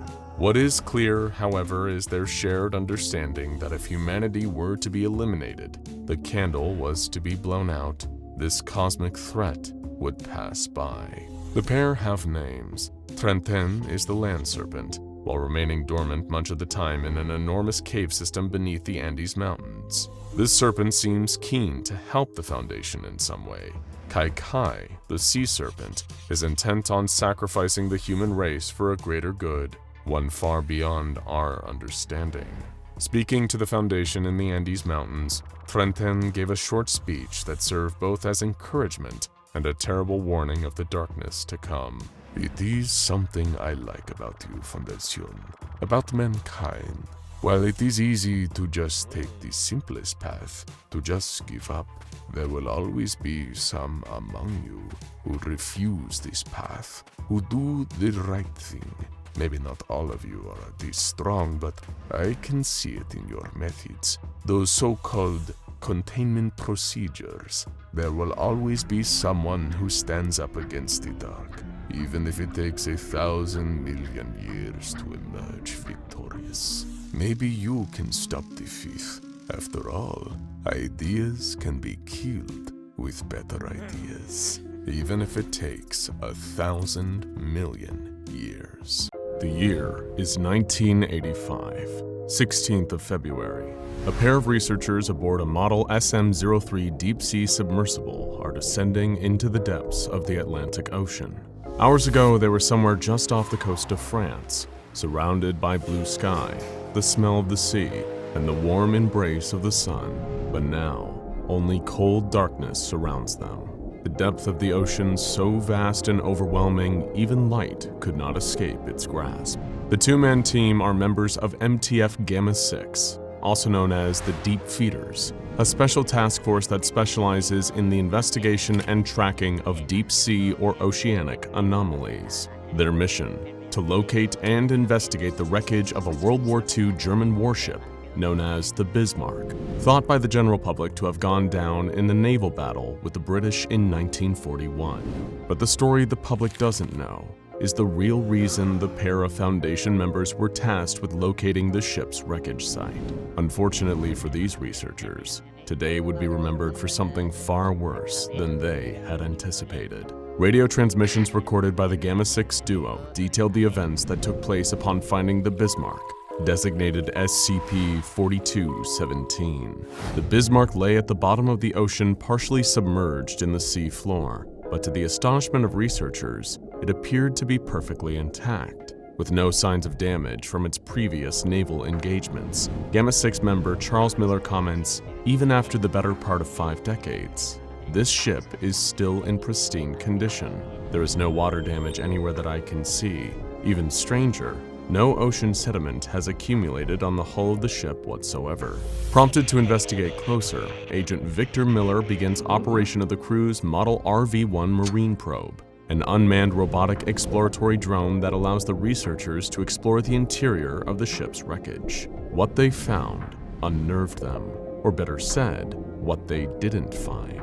Just as the outside of the vessel appeared free of any corrosion or wear, the interior of the ship was just as immaculate. The hallways were clean. The walls adorned freshly painted signs in still legible German. Even the Nazi symbols painted onto command centers still held no sign of disintegration. It was as if the ship had just come off the assembly line. But strangest of all was the lack of skeletal remains. At the time it was sunk, the original crew of the Bismarck boasted a minimum of 2,000 men. Where were the bodies? Continuing the mission, the researchers piloted their unmanned drone down the eerie winding corridors. Along several of the inner corridors of the submerged wreckage of SCP-4217, the crew find large, thick walls of what appear to be made out of a rubber-like substance. Soon they find that the large vein-like growths extend throughout the interior of the ship like tendrils, growing in size the closer the exploratory drone gets to the center of the vessel.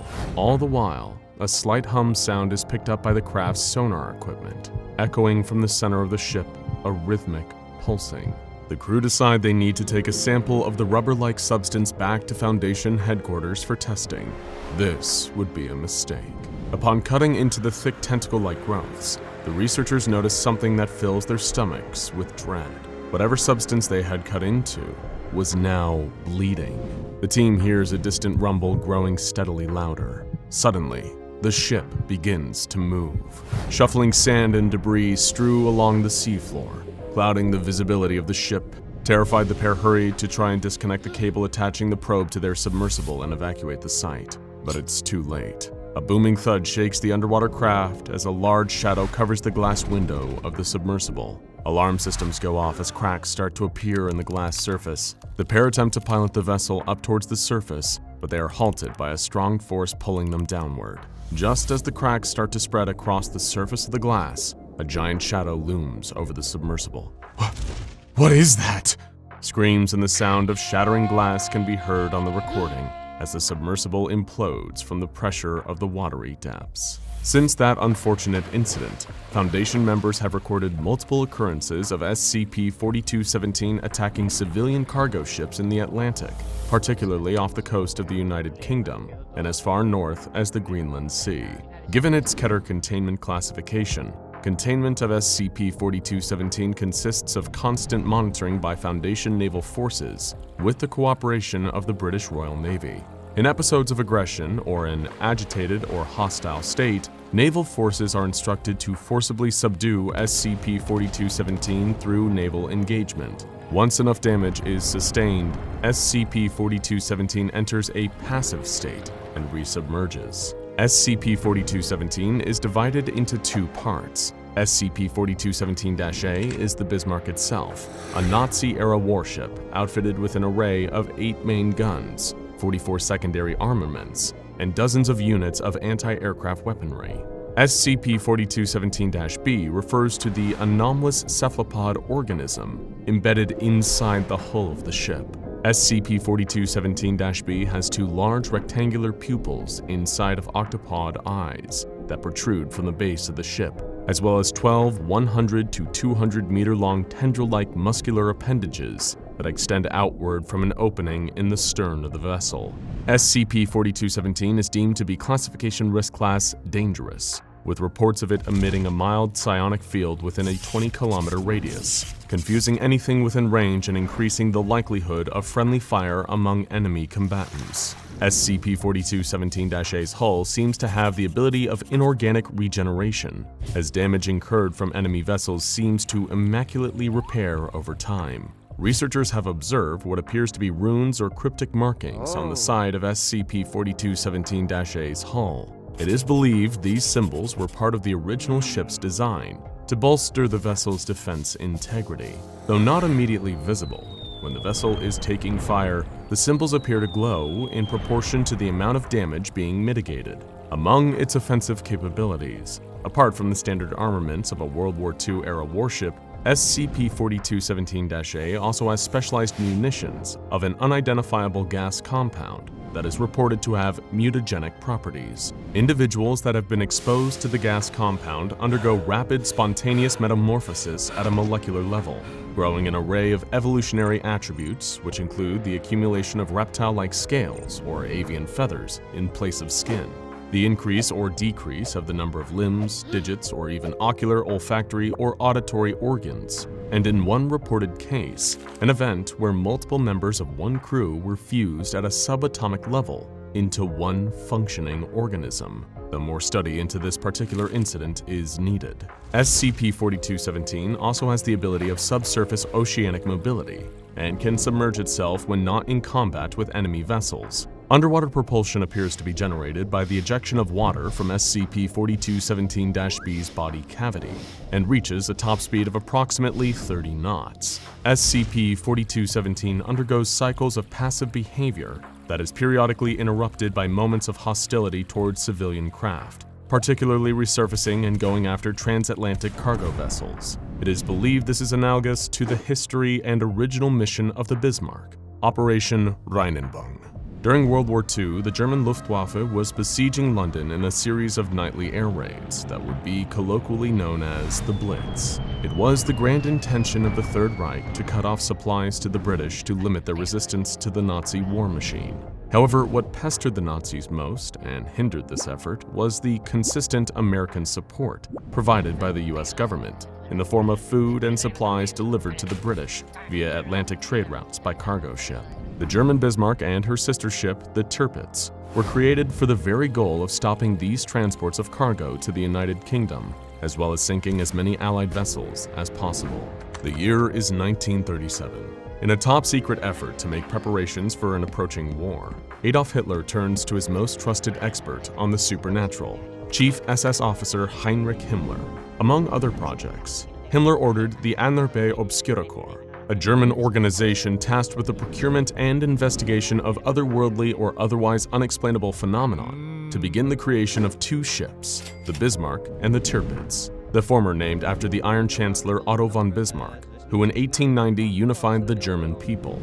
These vessels were to be created using recently uncovered technological oddities the Obscuracorps had found in their studies of the occult. Sources of information about the exact creation of SCP-4217 are highly expunged from the record, but bits and pieces did survive, among what little the Foundation was able to collect, and in the records of the USSR after their occupation of Eastern Germany, following the fall of the Nazi regime during the Second World War. The earliest mention of SCP-4217's conception dates back to early 1937, when a top-secret shipment of unknown materials labeled "Components of Thaumatological Constructs" is intercepted by a Foundation agent working undercover in a German shipment center outside of Hamburg. The Foundation agent, Marcus Straub, is instructed to maintain surveillance on the shipment. In 1939, upon near completion of the soon-to-be-christened Bismarck, A second shipment labeled with the insignia of the Obscura Corps is intercepted by the Foundation agent, only this shipment appears unlike any other.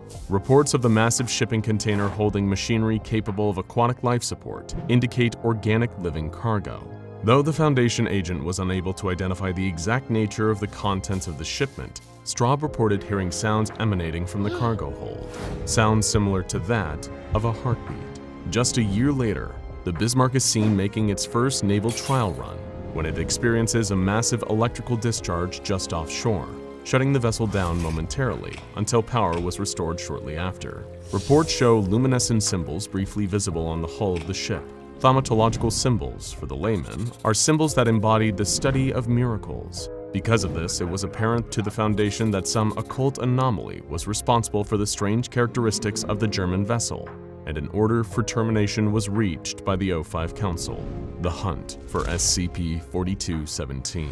In the autumn of 1940, under orders of neutralization of SCP-4217, all active Foundation agents presiding in Germany were ordered to converge on the side of the Bismarck to stop the completion of the vessel. But when the time came for the operation, every single one of the Foundation agents vanished. No records of what happened were ever found, no clothing, notes, not even a trace of their existence was left behind. The mission was deemed a failure, and subsequent attempts to neutralize SCP-4217 became far more difficult after the Bismarck received a full crew of seamen. The fully manned and well-equipped SCP-4217 became a menace to both military and civilian craft on the high seas of the Atlantic, at times appearing without warning, seemingly out of thin air. SCP-4217's psionic field obscured it from the new technological advancements in enemy radar systems the US government had in development. The ship became a shadow on the Atlantic, a subject of ghost stories for anyone daring to assist the British government with the war effort. Furthermore, SCP-4217 did not seem to be content with the surrender of enemy vessels. Captured enemy ships were gassed, turning the men into manufactured beasts, and then sinking the enemy vessels to the depths of the ocean. Even submarines were no match, on one report describing an attempt to elude the vessel by diving below the surface, only to be entangled by enormous squid-like appendages that dragged the craft back up to the surface before crushing it in its grasp. Fearing the safety of the public, the O5 Council decided they could not stand by and let more innocent lives be taken. They voted to supersede the Foundation's policy on absolute secrecy to notify the British government of the danger SCP-4217 posed to maritime civilians. With cooperation from the British Royal Navy, Foundation representatives joined the crew of HMS Hood and HMS Prince of Wales to track reports of the Bismarck being sighted off the coast of Scandinavia. In what history books would come to know as the Battle of Denmark's Strait, HMS Hood and HMS Prince of Wales engaged SCP-4217 and a secondary German warship, known as the Prinz Eugen. Confused by the ship's psionic field, the British naval ships experienced trouble identifying the Bismarck and engage in friendly fire before being able to regain control of their armaments, concentrating all volley of fire on SCP-4217. The attack proves futile, as after the embers and smoke of munitions fire wear off, the sides of the Bismarck's hull appear to vibrate with glowing energy. Mangled metal begins to straighten back into perfect frame. Breaches in armor begin to heal before the soldiers' very eyes. And all that is left as evidence the ship had ever taken fire is a cloud of steam emanating from the hull of SCP-4217. The water surrounding the vessel begin to boil as underwater tentacles lurch out and capture the HMS Hood, dragging Her Majesty's ship forward. The men aboard frantically try to regain control, but seconds later are met with another crisis. A salvo of artillery shells fired from SCP-4217's guns hit the ship, severing lines and damaging railguns, as a mutagenic gas compound starts to spread among the royal seamen. In mere minutes, the majority of the crew are engulfed in toxic fumes and experience vomiting and convulsions, their bodies undergoing rapid involuntary mutagenesis, including the growth of limbs, the development of fur, feathers, and scales. In one report, it was said that multiple victims even fused together to create one single horrifying entity. Those exposed to the gaseous compound were designated SCP-4217-1. The captain of the HMS Hood barricades himself inside the helm, but the resulting instances of SCP-4217-1 overpower the ship and neutralize command. In the seconds that follow, any witness of the horror that the men aboard the HMS Hood experienced is forever entombed in the watery grave of the British vessel, as the ship is sunk by a volley of munitions fire from the combined might of the German fleet. Some men attempting to jump overboard and swim to safety are dragged down by their legs by the mutated instances of SCP-4217 and pulled under, lungs filling with seawater, as they scream until their breath is no more. In disbelief, the crew of HMS Prince of Wales decides to retreat. In the days that followed, at the bequest of Foundation members, the British Royal Navy launches a full-scale armada to hunt down and neutralize the Bismarck. Though SCP-4217 sustained little damage in the previous encounter, the ship began leaking a black, oil-like substance thought by SCP researchers to be an organic waste product of SCP-4217-B. The Allied naval forces are able to follow the trail to the coast of France, where under the lead of HMS King George V, British warships surround the German vessel and open fire. This time, they were ready. With approval from the O5 Council, Foundation members provide the British forces with enhanced munitions and armament, capable of overwhelming SCP-4217's thaumatological defenses. On the eve of battle, it appears to the Allied forces that the psionic field generated by SCP-4217 is too great, as the naval company find it difficult to land targeted assaults on the German vessel. After losing several smaller vessels to the colossal appendages of SCP-4217, Foundation members on board authorize the use of a redacted SCP. It is brought in to deactivate SCP-4217's psionic field. The tide of the battle turns, and after a fierce battle, SCP-4217 becomes immobile and unable to return fire. Relentless, the British continue their bombardment until the artillery munitions on the ship explode into a giant fireball, flooding the ship's compartments with the noxious fumes of the mutagenic compound.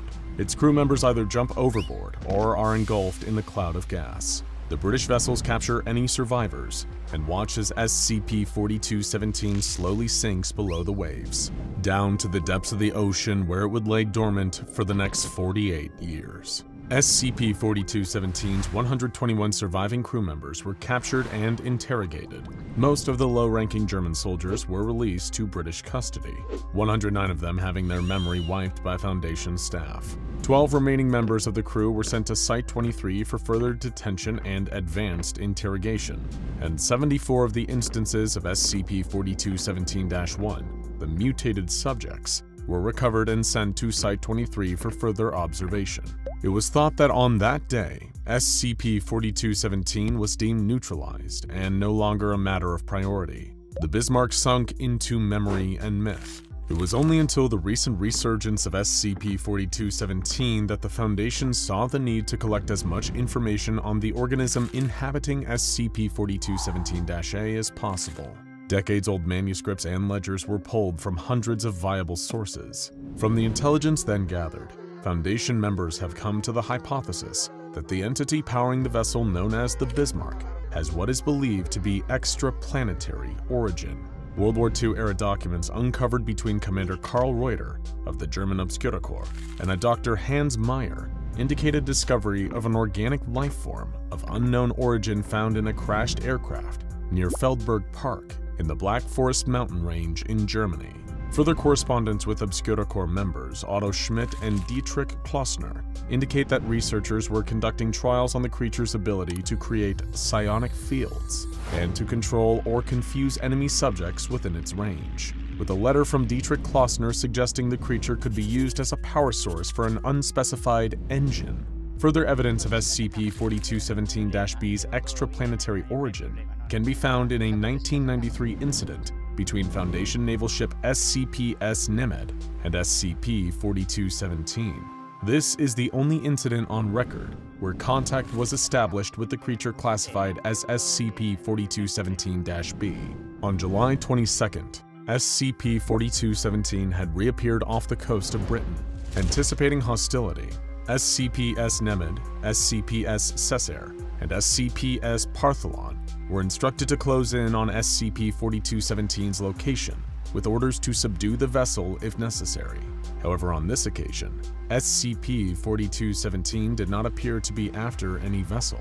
It was simply drifting along at sea, no propulsion engines active. Noticing the change in SCP-4217's behavior, Captain Kurt Wegner decided to withhold military engagement and investigate SCP-4217's behavior.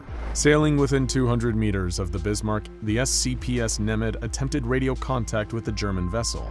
After repeated attempts at communication, the crew were met with only silence and static chatter.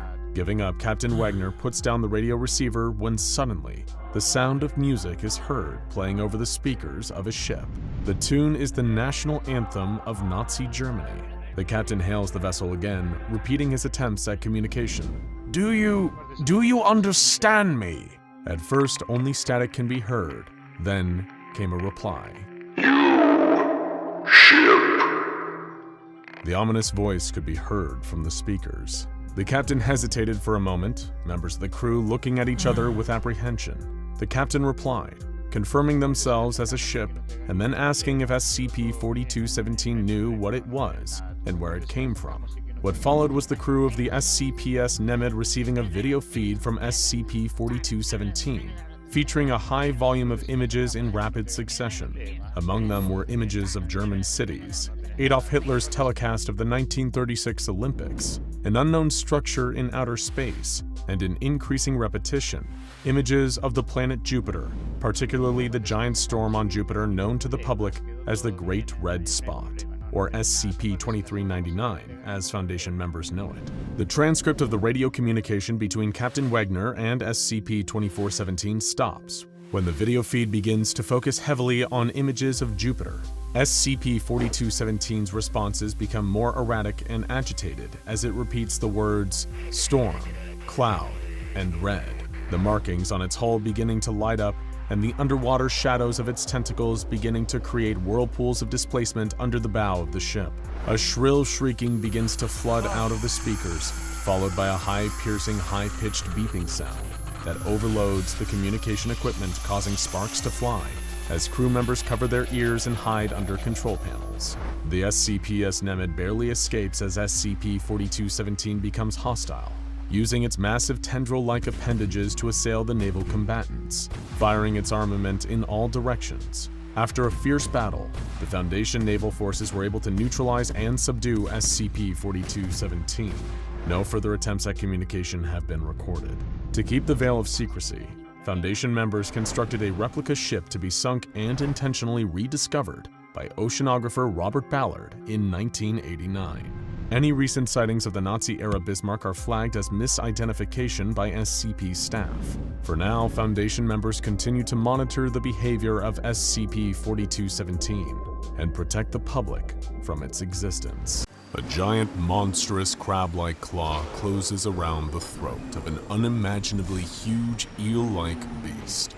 The beast's terrible, writhing tentacles wrap around and latch onto the immense crustacean, and then the high-intensity beams of gamma radiation start flying. All the while, legions of skinless centaurs swim in the waters around them, relishing the violence. And in the middle, a lone boat, the SCPS Mither, manned by a team of mobile task force operatives that does all it can just to survive. There are those who consider outer space to be the ultimate achievement in exploration, the one place that explorers have yet to chart and understand. However, some of the murkiest mysteries in the universe are on our own planet, deep down at the bottom of the ocean. 95% of the deep ocean remains completely unexplored, and the little glimpses we have gotten paint a picture of something truly alien.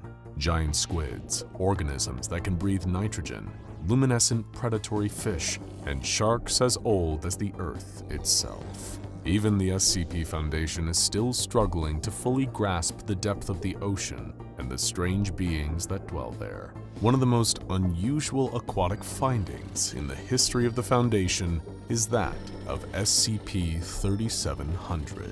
SCP-3700 refers to a circular area in the North Sea with a diameter of 800 kilometers. The The waters there are abnormally deep for the region, with the seafloor resting at 5 kilometers beneath the ocean's surface. There are 2 entities present in the waters of SCP-3700, designated SCP-3700-1 and SCP-3700-2.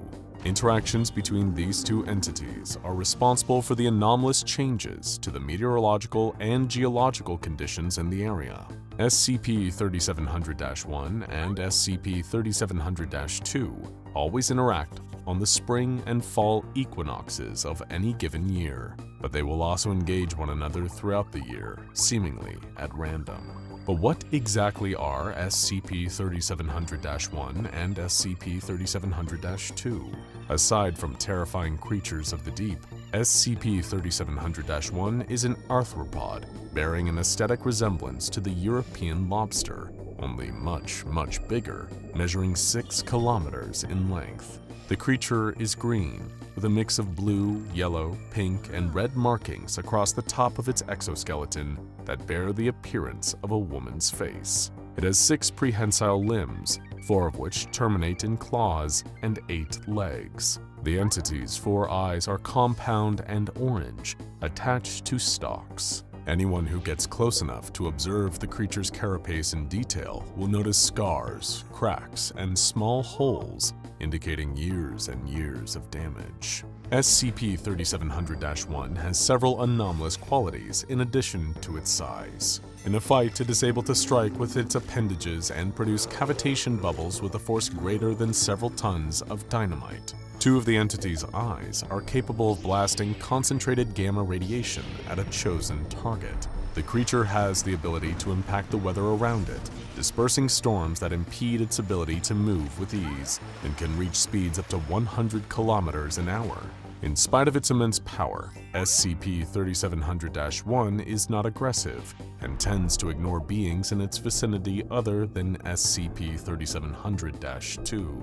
Speaking of SCP-3700-2, it is a 32-kilometer-long entity, resembling a pelican eel in all aspects except for its massive size and the 13 appendages that encircle the middle section of its body. These appendages, which tuck inside its body when not in use, are similar to the tentacles of an octopus, complete with suckers. The majority of the entity's body consists of a sinewy tail, terminating in a sharp point. When its mouth is open, it is an estimated 3 kilometers deep.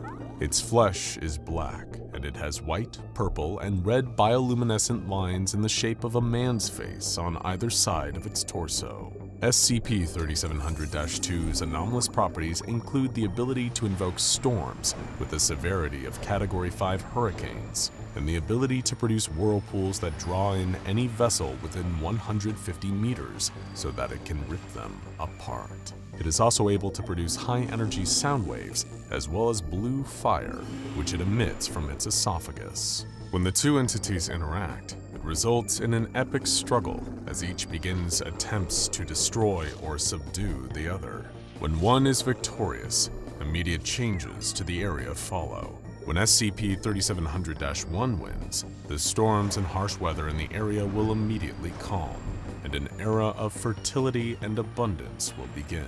The reproductive rates of fauna in the ocean and on the islands nearby increase threefold, and the crop yield doubles. The ocean itself becomes increasingly active, and the erosion rates of the archipelago's shores increase fivefold.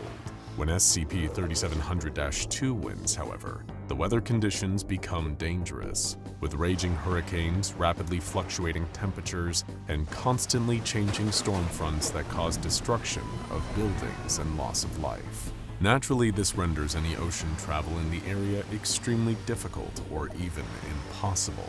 Aquatic food sources are driven away by harsh conditions, and livestock are killed by exposure and disease. Crops are unable to thrive in the high winds, waterlogged soil, and lack of sunlight. All the while, SCP-3700-2 swims throughout the area, preying on unsuspecting ships and menacing the coastline.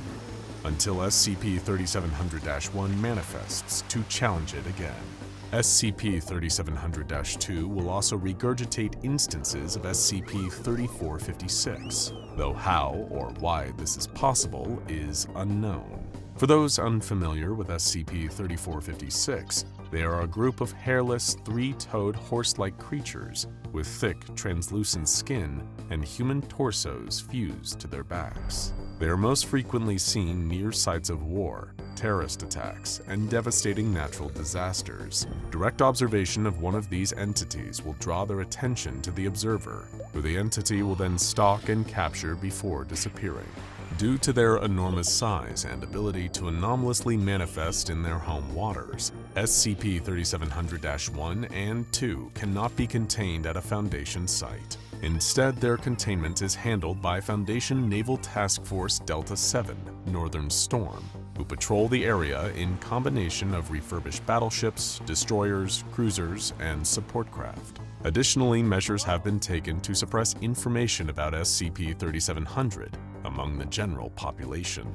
Details about the unusual depth of the waters there have been stricken from public texts and scientific publications. SCP-3700-1 has been implanted with Donovian holoprojectors, which disguise it as a pod of humpback whales. If SCP-3700-1 encounters SCP-3700-2, Delta 7 may engage Protocol Winter Maelstrom. This consists of destroyers deploying harpoon-based anchors into SCP-3700-2's head to hold it in one location. Next, the vessels work together to target the entity until SCP-3700-1 is able to subdue it. If this does not prove effective, and SCP-3700-2 cannot be contained, then the task force will implement Protocol Tumult. At this point, naval and civilian crafts in the area must be evacuated. Trade and ferry routes to the archipelagos must be rerouted for at least 6 months. There will be constant aerial and naval engagement with SCP-3700-2, and constant monitoring for the reappearance of SCP-3700-1. The behavior of SCP-3700-1 and SCP-3700-2 is largely very predictable, with one notable exception. On March 20th, 2017, a pair of SCP Foundation-owned battleships known as the Mither and the Terran arrived at a point between the Orkney, Shetland, and Faroe archipelagos in the North Sea. They were accompanied by the usual fleet of Delta 7 ships. Approximately 600 meters away from the ship's anchor points, the water began to emit intense, bright rays of light for a duration of 3 minutes. At this point, SCP-3700-1 appeared, visible through the surface of the water. Delta 7 withdrew their anchors, speeding toward the entity. As the ships caught up to the entity, it raised 2 of its claws into the air, clicking them together in a friendly greeting. The Delta 7 ships followed the entity along its usual swimming path for 30 minutes, and during this time, all was peaceful. But this peace did not endure for long. The tide began to change, literally. As large black wall clouds formed overhead, the winds picked up, and the waves churned violently. In response, SCP-3700-1 raised its claws overhead, waving them in a circular motion and parting the clouds above it and Delta 7. But this effort took a lot out of the creature, and after 30 seconds, its antenna began to droop, and it lowered its claws. Still, the hole in the clouds remained, allowing a spot of sunshine to break through and beam down on the Foundation vessels. 600 meters ahead, the ocean waters began to rage and froth, spraying foam and surf into the air. SCP-3700-2 burst from beneath the surface, its head pointed upward. It continued to rise until the tops of its tentacles could be seen just above the water, then stopped to bend its torso and turn its head horizontally. Its jaw unhinged, exposing rows upon rows of serrated teeth. The beast let out a mighty roar, accompanied by a stream of blue flame. At the sight of its rival, SCP-3700-1 dove beneath the surface, disappearing from view. The SCPS Mither ordered the rest of the vessels to engage Protocol Winter Maelstrom. Delta 7 scattered out from SCP-3700-1's point of submersion, and all 13 destroyers fired their harpoons at SCP-3700-2, embedding themselves in the entity's head. Naturally, this enraged the creature, and it began to roar and wail, spinning its lower body vigorously enough to generate a whirlpool. The cruisers opened fire with a combination of L cannons and conventional weaponry in order to distract the entity as the destroyers pulled their harpoon lines taut, dragging its head in a continuous circle. While this was taking place, the battleships got into position and prepared to fire on the Mythos mark. 3, 2, 1, fire! The first broadside barrage collided with SCP-3700-2, and it grunted in pain, thrashing back and forth before opening its mouth and spewing an instance of SCP-3456 into the water. As soon as it hit the water, the equine monster began to cut through at a pace of 50 kilometers an hour, making its way toward the destroyers, particularly the SCP's Selkie. The Selkie attempted to retarget its weapons and prevent the creature from reaching it, but the monster moved too quickly for the Selkie to adjust. The Selkie was lifted out of the water by the creature as crew members desperately clung to the railings and their weaponry. As the crew cowered and tried to fend off the creature, it reached for them, trying to pull them from the ship. While the Selkie was occupied, SCP-3700-2 was able to attack again, blasting another ship with a stream of blue fire. A loud crack rang out from across the sea as the Selkie dropped back into the water, the SCP-3456 instance shrieking in pain.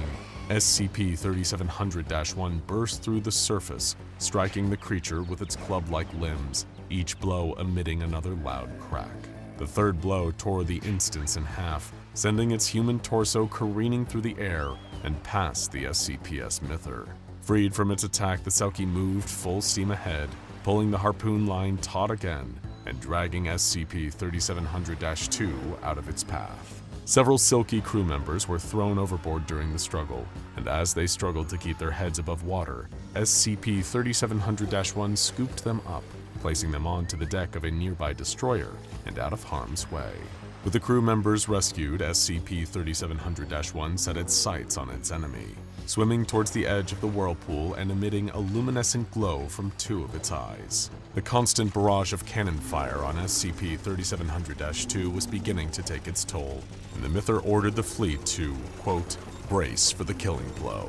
As if responding to the Mythor's call, SCP-3700-1 shot several concentrated blasts of gamma radiation at its foe, leaving large holes in the creature in their wake. SCP-3700-2 screamed, flailing so hard that it snapped the harpoon lines and created waves large enough to push the vessels backward.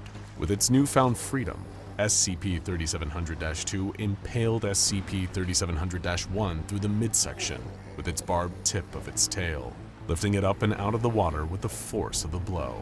SCP-3700-1 desperately tried to free itself, attacking the tail with its club-like limbs, but the fight was in vain, and after a moment, all movement stopped. SCP-3700-1 was, for at least the duration of this manifestation, dead. SCP-3700-2 tossed the corpse into the water, flinging it past Delta-7 where it crashed into the water and sank down into the depths below. At this point, Delta-7 was ordered to initiate Protocol Tumult. The Delta-7 vessels turned away from SCP-3700-2 and prepared to evacuate the area. One of the ships, the SCP's Strosony Beast, slowed behind the rest of the fleet, emitting concerning amounts of smoke before coming to a stop. Meanwhile, the enraged and emboldened SCP-3700-2 expanded the size of its whirlpool, setting its sights on the retreating ships and the weakened Strosony Beast. The ship tried to flee, but the engines were completely shot and would not respond. The ship was caught in the whirlpool and pulled against its will toward SCP-3700-2. As the crew looked on in helpless dread, a tentacle rose from the deep, wrapping around the vessel and dragging it toward the entity's gaping maw. Suddenly, SCP-3700-1 exploded from beneath the surface of the water, leaping between the ship and SCP-3700-2, cutting the tentacle in half and freeing the Strosony Beast from its grip.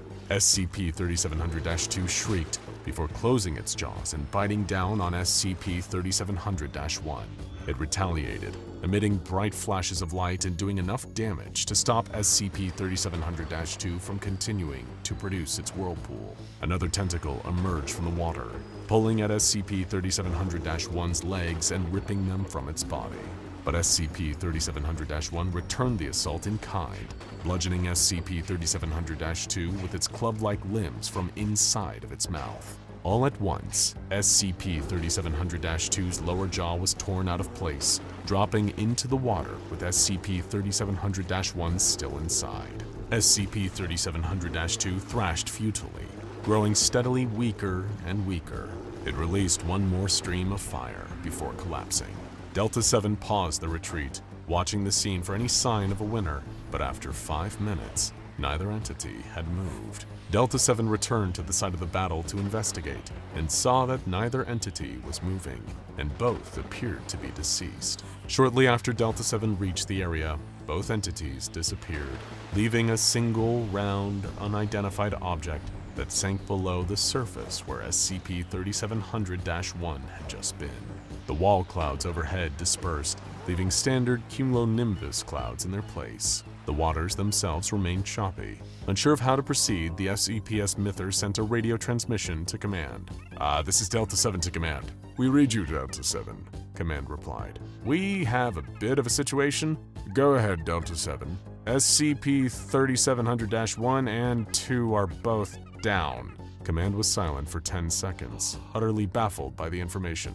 Please repeat, Delta-7. Again, the Myther said, SCP-3700-1 and 2 are both down. Command ordered the Myther to stand by.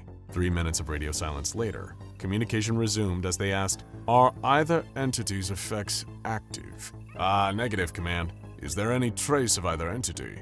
Also negative. It appears the anomaly has been neutralized. Delta-7 is to return to base for debrief following any recovery efforts. With their next steps clear, Delta-7 attached the Strosny Bees to several tugboats, preparing to pull the vessel to safety. But there was one more surprise waiting.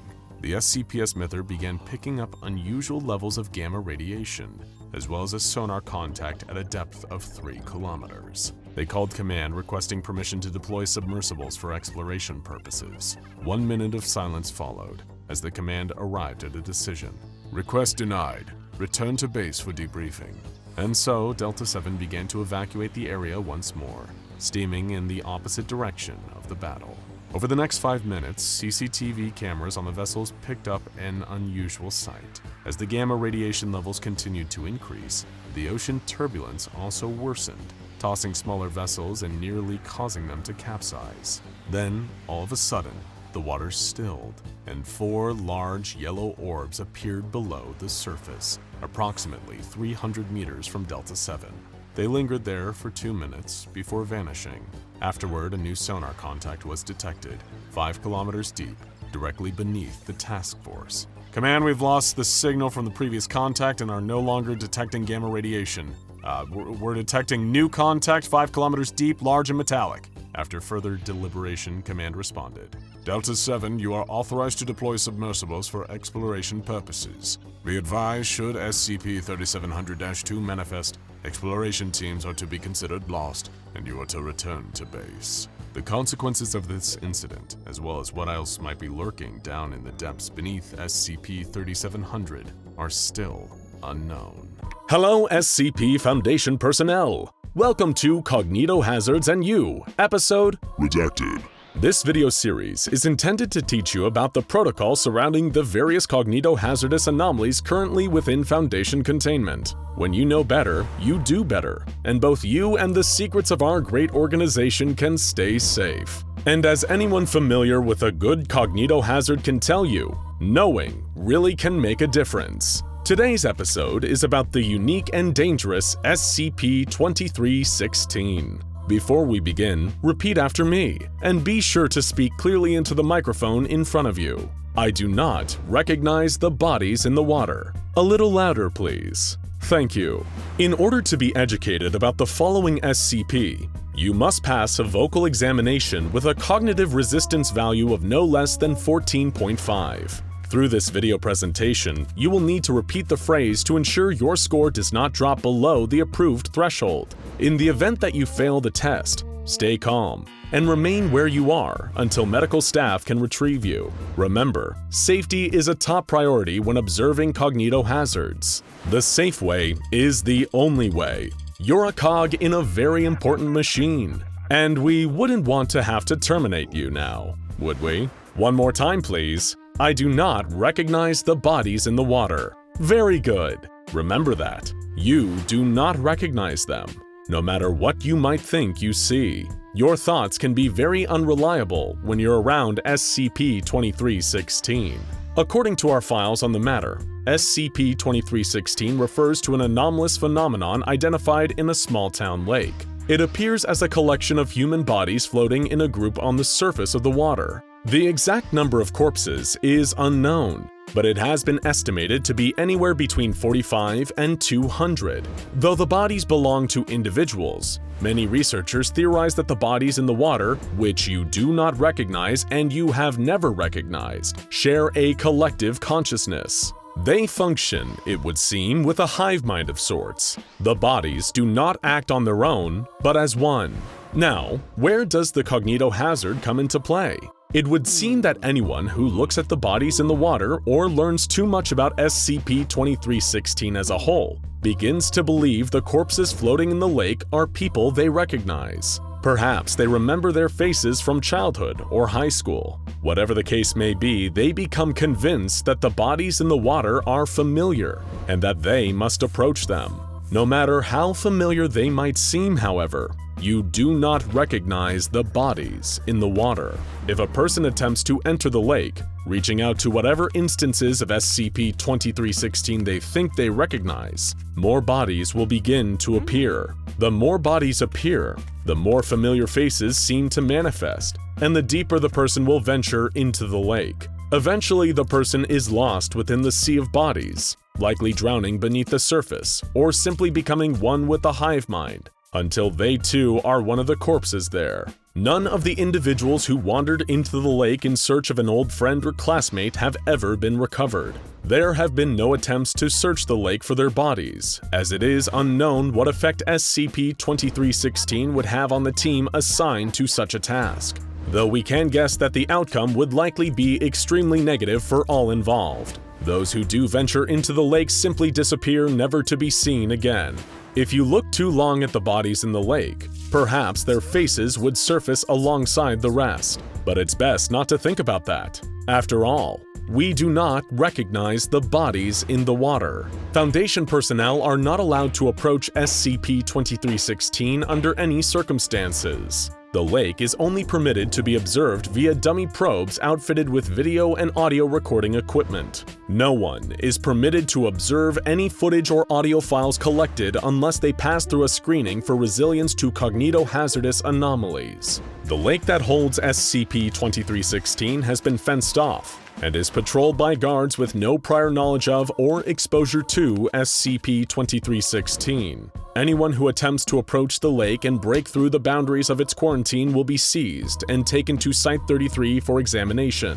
Anyone who comes within 50 meters of the lake is considered lost and presumed dead. Repeat after me slowly and clearly into the microphone. I do not recognize the bodies in the water.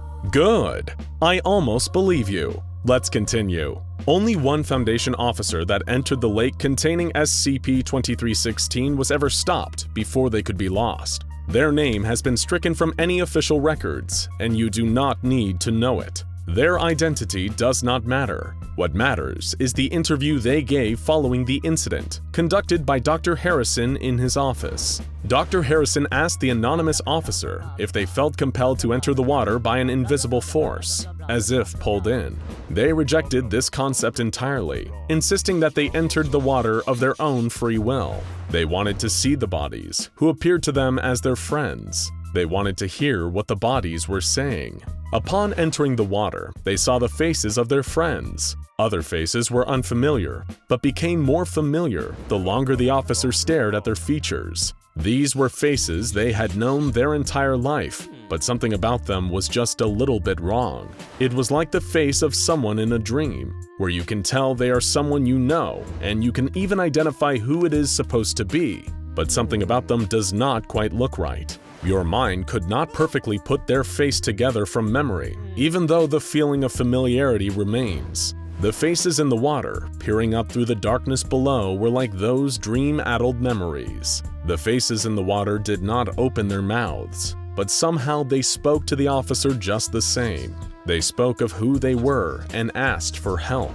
They asked to be seen, to be touched. They spoke of the Foundation, accusing us of covering up their deaths and keeping the world from remembering what happened to them. At this point in the interview, the subject became agitated, yelling at Dr. Harrison and refusing to be quiet. Guards intervened, holding the subject still as they fought, yelling at Dr. Harrison, repeating over and over that they could hear the body speaking to them. Every single one. The interview ended when the guards removed the subject from the room, taking them to the amnestics department to have all memory of the bodies in the water erased from their mind. Then they were forgotten once more. I do not recognize the bodies in the water. Did you repeat it? Good. We do not recognize the bodies in the water. We can't. The motivations of SCP-2316, if it has any at all, are largely unclear. There are those on the research staff that theorize the hive mind or collective consciousness of the bodies is not malevolent in nature. It is, they believe, simply trying to make sure that a tragedy that occurred in that lake is remembered. Perhaps many lives were lost to an anomalous force in that lake, and the impact of that massive tragedy left behind an impression on the location. This impression manifests in the form of bodies, spontaneously appearing in an impossibly well-preserved condition. The cognitohazard of SCP-2316 is not intended to kill anyone or take them, but rather to force strangers to remember the people who lost their lives to the lake. This sense of familiarity, whether it is false or not, ensures that the dead will not be forgotten or left alone. After all, no one deserves to be left alone. Though there have been lives lost to the cognitohazard according to the Foundation, it is understandable why the bodies would want to be recognized. To have someone, somewhere, know who they were. To have someone remember their names. Jeremiah Feynman, Arthur Scott, Denise Clark. Where was I? Oh yes. Repeat after me once again. I do not recognize the bodies in the water. I do not recognize them. I do not. But that's a lie, isn't it? I do recognize them. How could I not? I know them. They're my friends. Do you recognize them? Look at their faces. Don't fight the memories. Look into their eyes. The class of 1975. They were supposed to graduate that fall. They were just kids. Group of innocent kids lost to the dark and deep. What happened to them? I can't quite remember, but I know that it mattered enough for the Foundation to keep the secret, and I know that somehow I survived, but I shouldn't have. I should be there with them. I should be there. There isn't much time. I can hear the guards coming to retrieve me, their footsteps thundering down the hall. I failed the test and the alarm has gone off. They think I'm lost, but I'm not. I've never been less lost in my entire life. I've finally woken up to the truth. I remember. I have to go. I have to return to the lake. Fall of 1975, they went for a swim. My friends, they're calling to me. I can hear them so clearly even from so far away. Their cries for help ringing in my ears, their voices curling around me, pulling me to the edge of the water. The guards will come for you too. They'll know you've seen this. They'll call you compromised. They'll say I succumbed to the effects of the cognitohazard. They'll say you did too. You'll fail their little tests and they'll say that makes you weak and broken, but you cannot listen. They're lying. It's not a hazard. It's a scream for help. They're screaming and the Foundation keeps covering it up. They won't let us find them and they won't tell us why. I have to go back so we can be together again. There are signs posted all around the lake. Danger, drowning hazard. Those are a trick. It's to keep me out. To keep the truth from me. The barbed wire fences around it, it's just another trick. I'll climb over it, rung after rung. I don't care if the barbs tear my clothes or pierce my skin. It's worth it for the truth, for the memory. And once I've climbed to the top, I'll be able to see. There, through the fog, I can see their faces. Their lips parted in a constant cry. Their eyes wide looking for me. My friends, my family, every face unlocking a memory long buried. I know them all, and I must go further. I can't turn back now.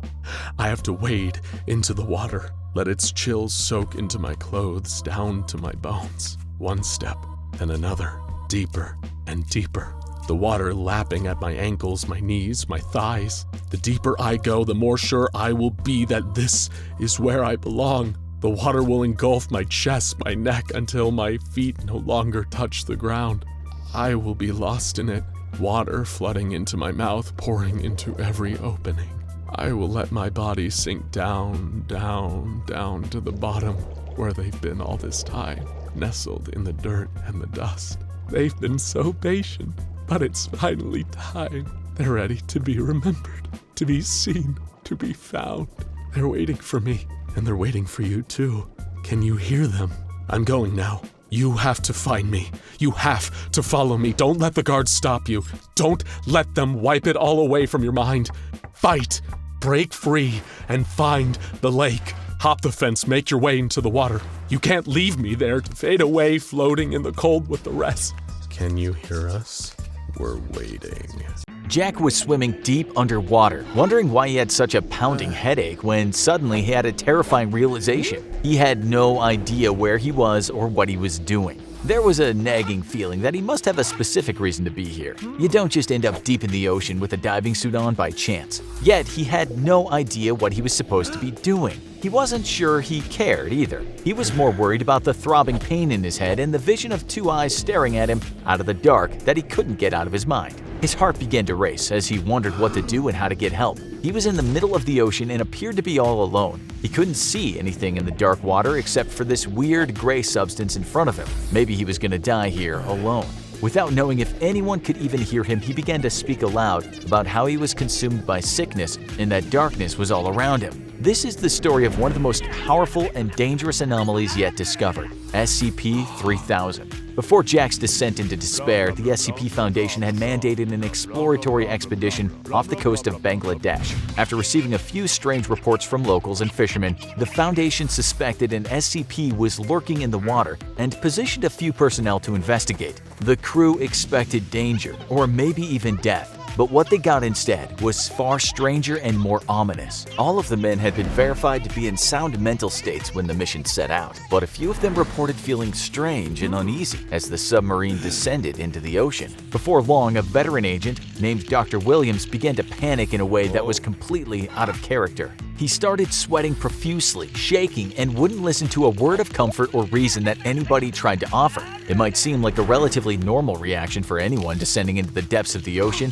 to meet with a monster that they don't know anything about, but Dr. Williams was a seasoned professional who had been on hundreds of such missions before. There was no logical reason for him to act like this. Although the reaction of Dr. Williams was the most extreme, he wasn't the only one who started to feel strange. Multiple agents developed a creeping feeling of unease that swept over them. One of the calmer men tried to reason with Dr. Williams, asking him what was wrong and if he could explain exactly how he was feeling. That's when things got even stranger. Not only was the doctor extremely anxious, but he now seemed incapable of giving a real response to any questions thrown at him. He could only mutter that he was missing something, but he wasn't sure what. Knowing that many SCPs can bend reality and the human mind, many of the personnel began to have second thoughts about the mission and even asked for permission to call off the mission. But they were mandated to continue, so they went on. As the team went deeper and deeper into the ocean, things only got worse. Even the previously calm crew members became spooked and antsy, while the ones who were already anxious were now sweating and jittering.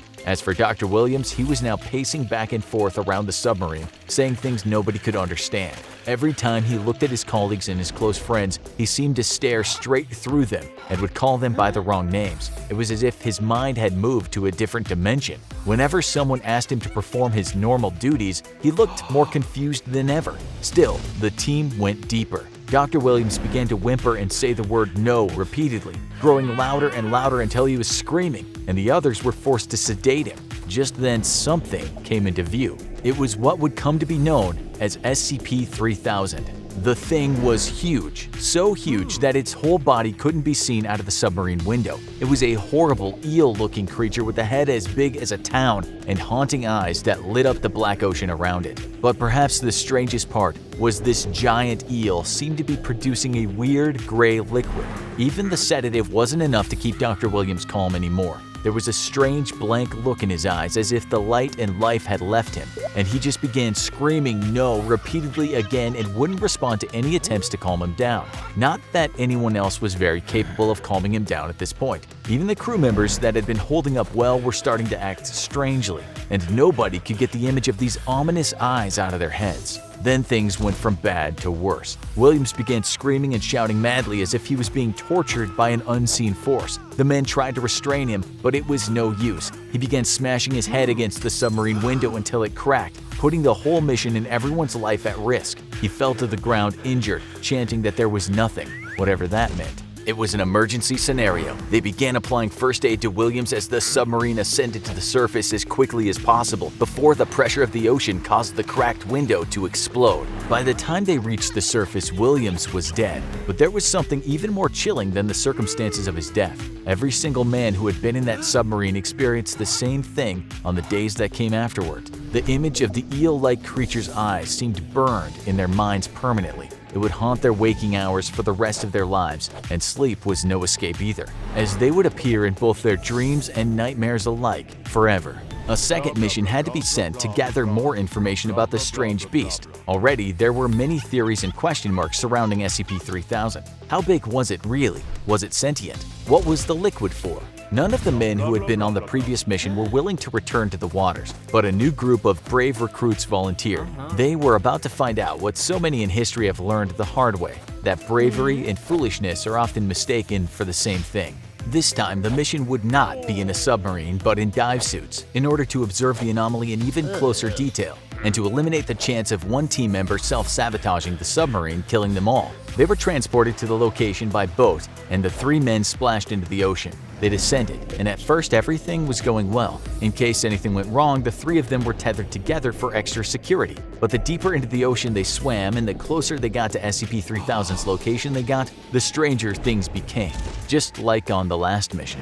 First, there were a few minor cases of confusion. One of the team, Jack, thought it was his responsibility to lead the navigation, but another, Roberto, also thought it was his job. In fact, navigation was actually the job of a third team member, Amir, but he seemed to have forgotten. Everyone was getting confused. The team listening in on the conversations at the Foundation headquarters grew increasingly concerned about what they could hear.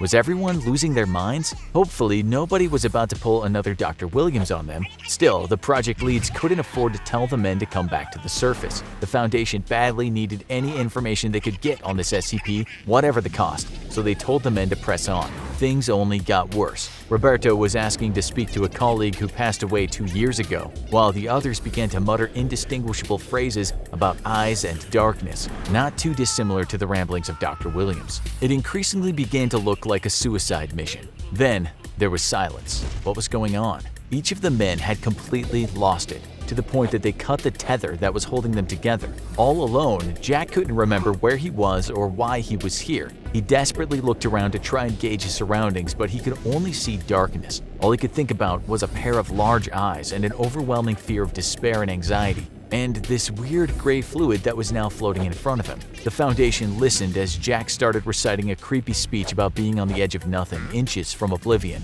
with a sickness in his mind and nothing but a pair of eyes in front of him. They listened in horror as they heard movement through the radio. It sounded like a huge creature was swimming toward the men. It had to be SCP-3000, but all three men were too confused to do anything about the situation or to even see what was in front of them, claiming they couldn't see anything in the darkness. There was silence for half a minute, with the team listening in, fearing the worst. Then they heard some more unintelligible mutterings. The men must be alive, but what on earth was going on? Then the gibberish started again. Two of the men were screaming that Jack had just been swallowed whole and that they were being sucked in too.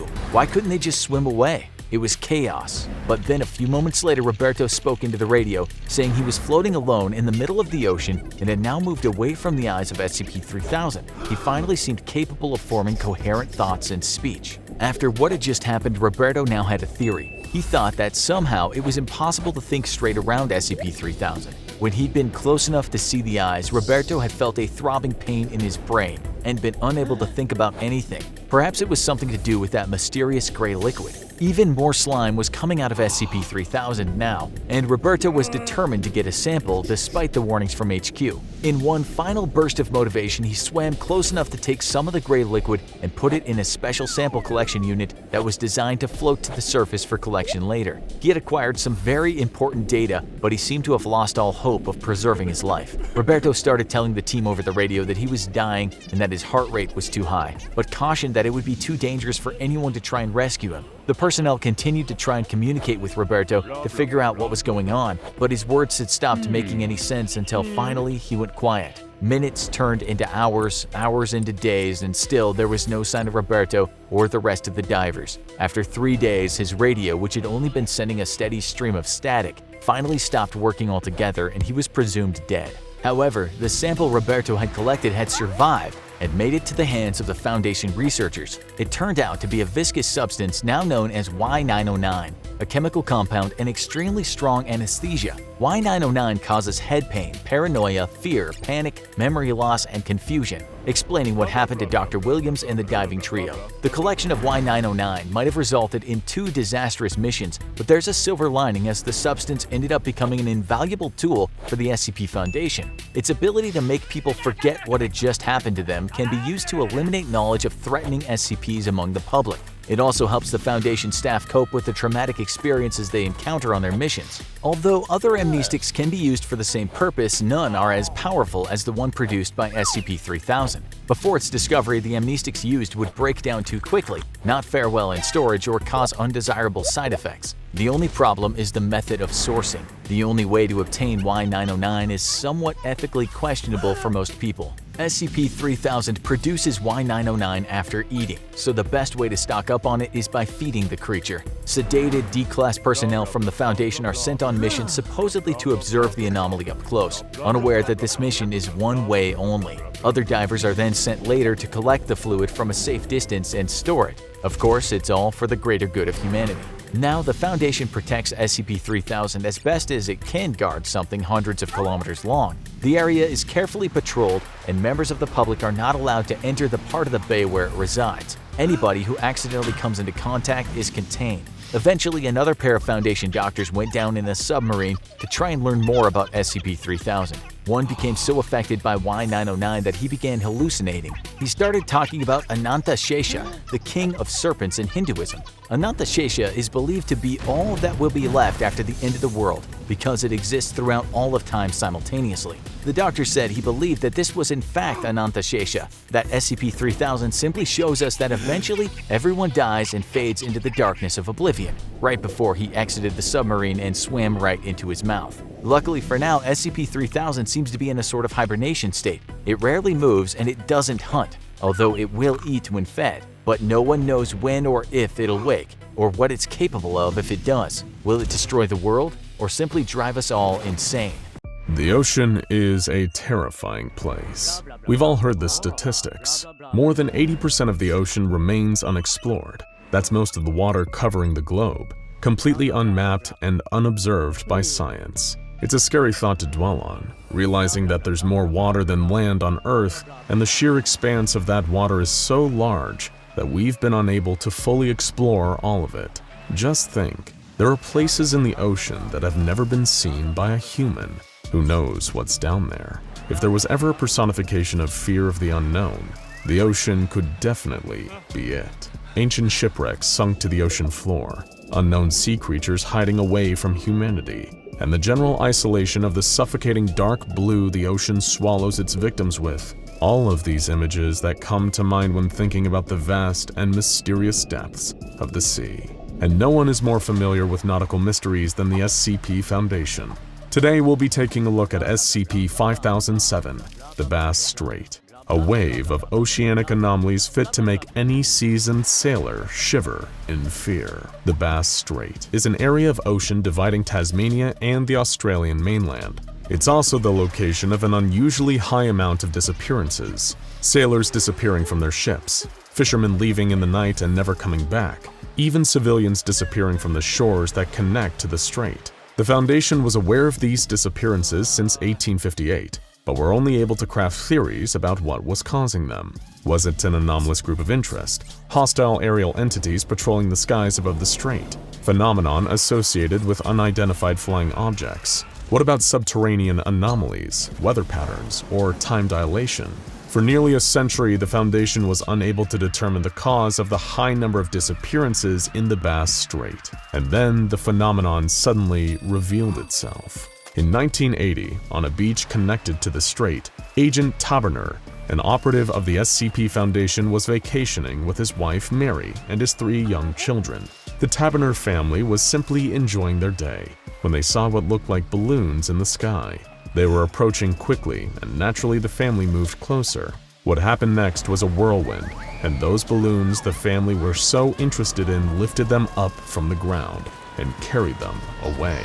Agent Taberner tried to fight back, but there was nothing he could do, except report to the Foundation what had occurred, and the organization responded in full force. The Foundation's research discovered that reports of UFOs and lights in the sky had coincided with many disappearances in the Strait, and that this was a pattern. The search for the 4 lost Taberner family members had become a large-scale investigation into unexplained disappearances along the Bass Strait, and within 3 weeks, it was determined that these patterns were consistent across the entirety of the Strait's coastal regions. Some witnesses were interviewed, but the vast majority of these abduction cases had no witnesses whatsoever. Of the minimal reports filed, the Foundation was told that there were lights in the sky, and that appearance of unidentified flying objects described as having the appearances of balloons. One such witness interviewed was a man by the name of Alan Stewart, a witness who was present during the disappearance of former Australian Prime Minister Harold Holt, whose disappearance the Foundation believed may have had a connection to the Bass Strait anomalies. During the interview, Stewart claimed that Holt and his family, while voyaging on their yacht, decided to leave the boat and go for a swim. Holt turned to Stewart and asked him if he could see the balloons around the cliff. Stewart had no idea what Holt was talking about, but Holt was insistent on seeing them. He swam deeper out into the ocean, saying that they weren't normal balloons and that there was someone inside of them. Stewart and Holt's family called out for him to come to shore, but he wouldn't listen. Stewart tried to rationalize what he saw next. Maybe it was the current sweeping Holt away, but he couldn't lie to the Foundation interviewer.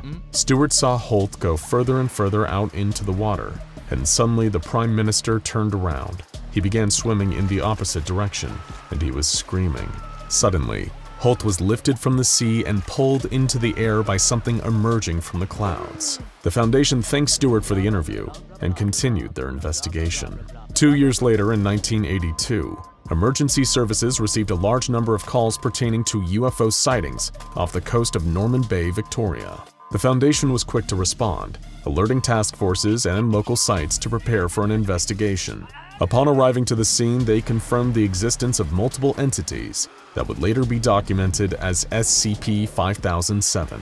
They evacuated civilians from the area and successfully managed to capture the creature, which was later transported to Site 40 for containment. It was a sight to behold. The entity, now designated SCP-5007-S1, was a cluster of human bodies fused between a grouping of black tentacles of varying length. Each tentacle was fused to the skin it touched directly.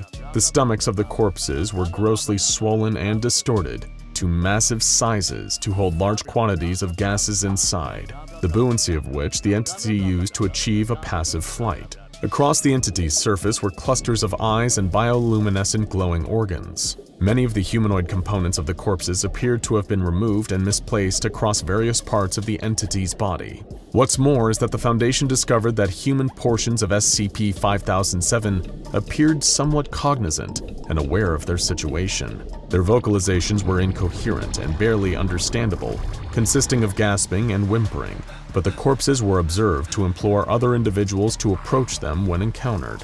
SCP-5007's behavior during abduction scenarios was documented during the initial containment event, and due to the Foundation's painstaking research, a pattern was established between all SCP-5007 encounters. First, the victim would be alone, or otherwise vulnerable in a coastal location.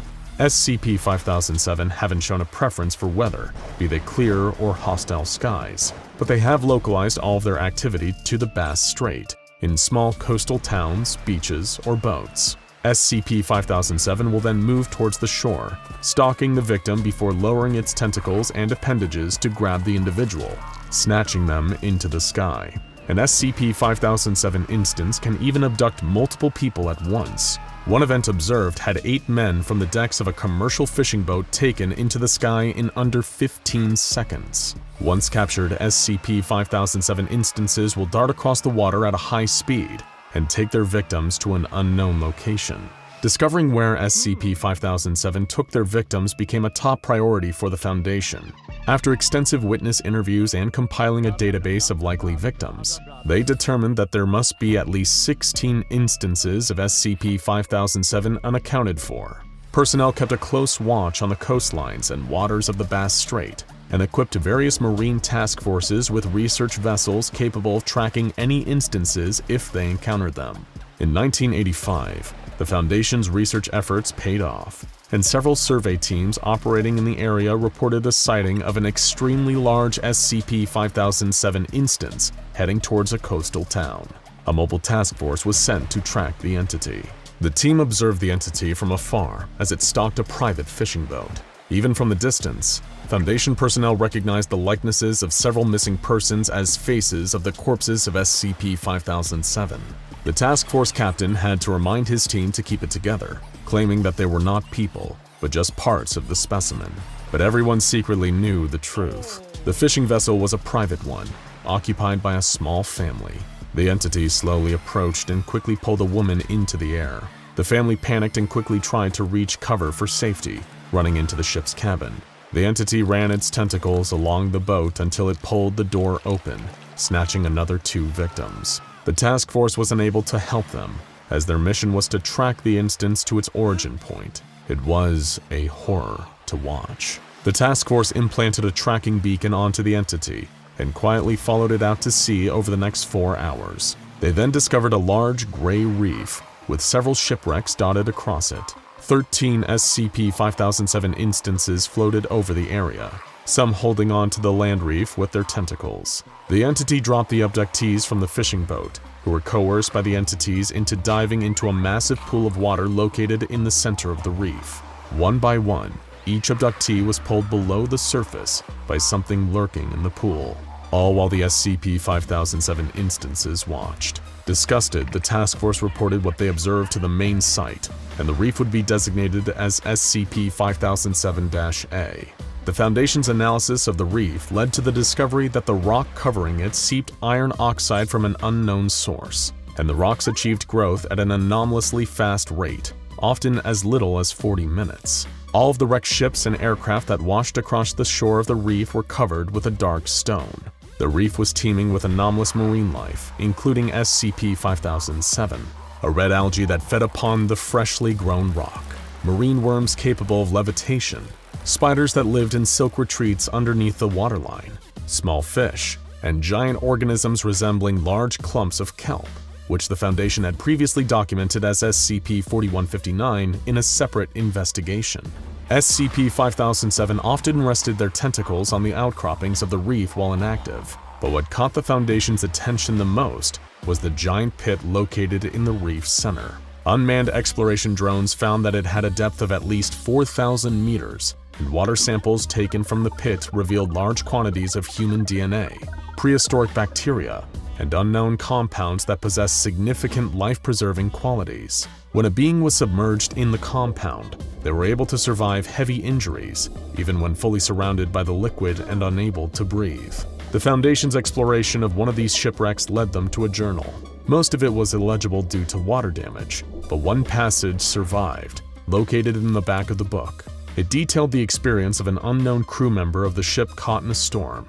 It reads, "Moresby spied land ahead, and the boys said that there are giant balloons hanging over the island. We are all afeard, but there is naught we can do but beach ourselves and hope for rescue. Should I be killed in the crash, I want my mates to give this journal to my Mary. Might know I spent my last thinking only of her." The interior of the ship contained human remains inside, but there were less skeletons than the Foundation would expect for a ship of its size. The location of the rest of the bodies was unknown, Another event related to SCP-5007 the Foundation documented involved Frederick Valentik, a pilot engaged in a training flight over the Bass Strait in 1978. Valentik's disappearance was marked by his latest communication with air traffic control, when he mistook an SCP-5007 instance for an unidentified aircraft. "It seems like it's stationary. What I'm doing right now is orbiting, and the thing is just orbiting on top of me. Also, it's got a green light and sort of metallic, like it's all shiny on the outside." Shortly after this, Valentik's transmission was interrupted by what was described as metallic scraping sounds, believed to be the SCP-5007 instance attacking the aircraft and jamming its propellers with its mass. After crashing into the reef, it was believed that Valentik and his aircraft were pulled beneath the surface of the pit, just as the abductees had been prior. The Foundation decided to construct a provisional secure research facility on the reef. They named it Site 40-R and documented all returns and departures of SCP-5007.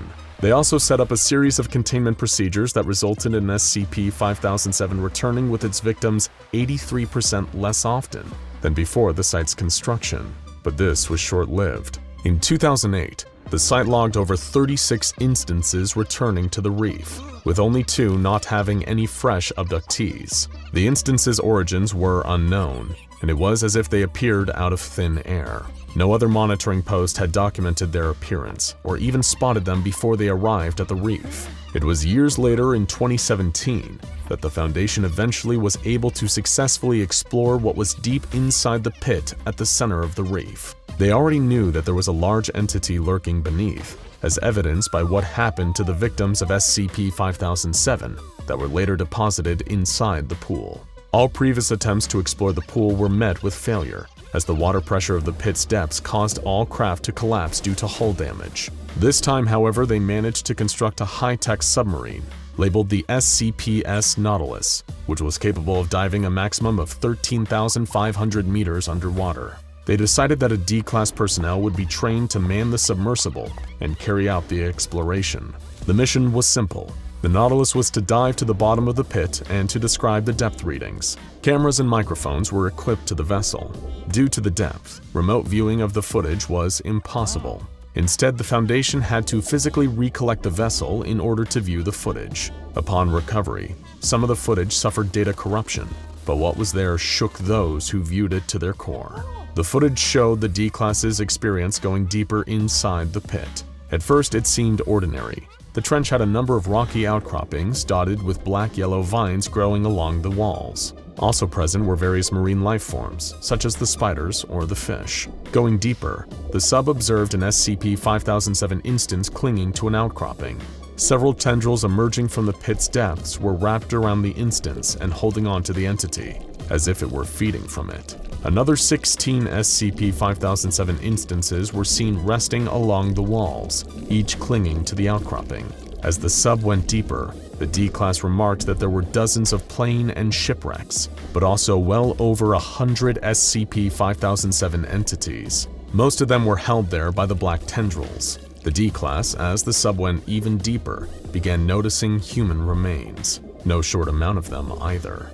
Deep into the pit, there was a large mass of human remains covering the entirety of the pit. Bodies crushed and drained of blood, but still possessing intact eyes. Each individual was still alive, kept preserved by the life-sustaining compounds found within the water. The bodies stared at the sub and moved, attempting to grab onto the vehicle. The D-Class swore they were trying to say something, mouthing words to the camera of the sub. As the sub passed through the mass of bodies, it emerged into a completely dark, black clearing at the bottom of the pit. For a second, the D-Class thought he was safe, but then, a large black tentacle rapidly emerged from below and grabbed onto the Nautilus, dragging it even further into the depths. The D-Class screamed and panicked, but there was nothing he could do.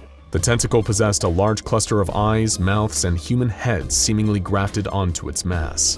And then there was another tentacle, and then another. The Nautilus was pulled to the bottom of the pool. The D-Class's screams were still heard even as the picture cut out. Sometimes graphic body-altering images of the tentacle's features were visible on the screen, but most of the footage was indecipherable.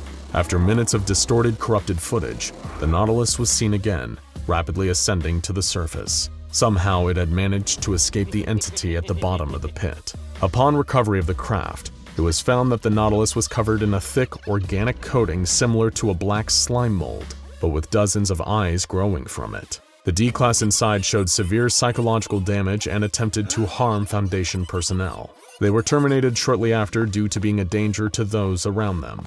Following review of the footage, the Nautilus was to be dismantled and incinerated, along with the remains of the D-Class. A reinforced containment seal was fitted over the pit, with the intention of keeping whatever was down there isolated from the surface. But this was short-lived. After the containment seal was fitted, Site-40 underwent a massive communications blackout. Every device on site received an email containing a single image of a large eye taken from a security camera. The text beneath it simply read, "Found you." Some personnel who viewed the email underwent anomalous changes, growing new physical features such as eyes and other various growths across their body. The entirety of Site-40-R went offline, and the Foundation could not establish contact. In an emergency effort to do so, Mobile Task Force Gamma-6 Deep Feeders was sent to investigate. The task force's assault on Site-40-R was a daring effort, as the majority of the site was completely overtaken by tentacles, growths, and anomalous alterations. While numerous altered personnel were lost due to the mission, it was ultimately a success. Some altered personnel were able to be saved through extensive surgery to remove their anomalous growths. And after everything was said and done, the site was repaired and reconstructed without incident. Following the site's repair, there has been little activity from the entity within the pit, but the Foundation continued to keep an eye on the creature and the ecosystem of the anomalous marine life that live on the Bass Strait, never knowing what their next move might be, and always keeping in mind the risk that comes with dealing with these poorly understood entities. Violent chaos unfolds across the shoreline. Huge fleshy tendrils slither out of the water, grabbing people who try to flee and drag them into the depths, as giant harpoons made of bone whiz across the beach, cutting down unfortunate sunbathers in droves. It is a terrifying massacre, but you'd never in a million years be able to guess its source. On April 10th, 2010, something strange began to happen in the three Portlands. Now, the anomalous extra-dimensional city-state that overlaps with the locations of Portland, Oregon, Portland, Maine, and the Isle of Portland is no stranger to unusual occurrences, so it took the population a little while to notice that something was happening. But for some unknown reason, sailboats and motorboats were beginning to vanish from the city. The disappearances occurred overnight, when there was no one around to witness them, but slowly, the citizens began to notice that their friends and family members were going out in their watercrafts and never returning home. By April 15th, the civilians were becoming noticeably concerned, fearing the worst. On April 16th, their worst fears were confirmed when two local ghosts, Ankar Ahmed and Greg Moore, went for a nighttime stroll along the harbor. They heard a sudden commotion and rushed to the scene of the disturbance. They arrived just in time to see a living individual being dragged into the watery depths by a large, vein-like tendril. Ahmed asked Greg to wait on land while he ventured out into the water to look for the victim. Unfortunately, Ahmed never came back, and Greg took his story to the Three Portlands Police Department. After waiting a few days for the local man-eating clam populace to migrate, the FBI Unusual Incidents Unit mounted a formal investigation. On the morning of April 17th, all of the missing vehicles suddenly reappeared. This left the UIU and the people of the city with even more questions. Where had all the boats gone? Why were they suddenly back? And what had happened to the missing people who had not been returned along with them?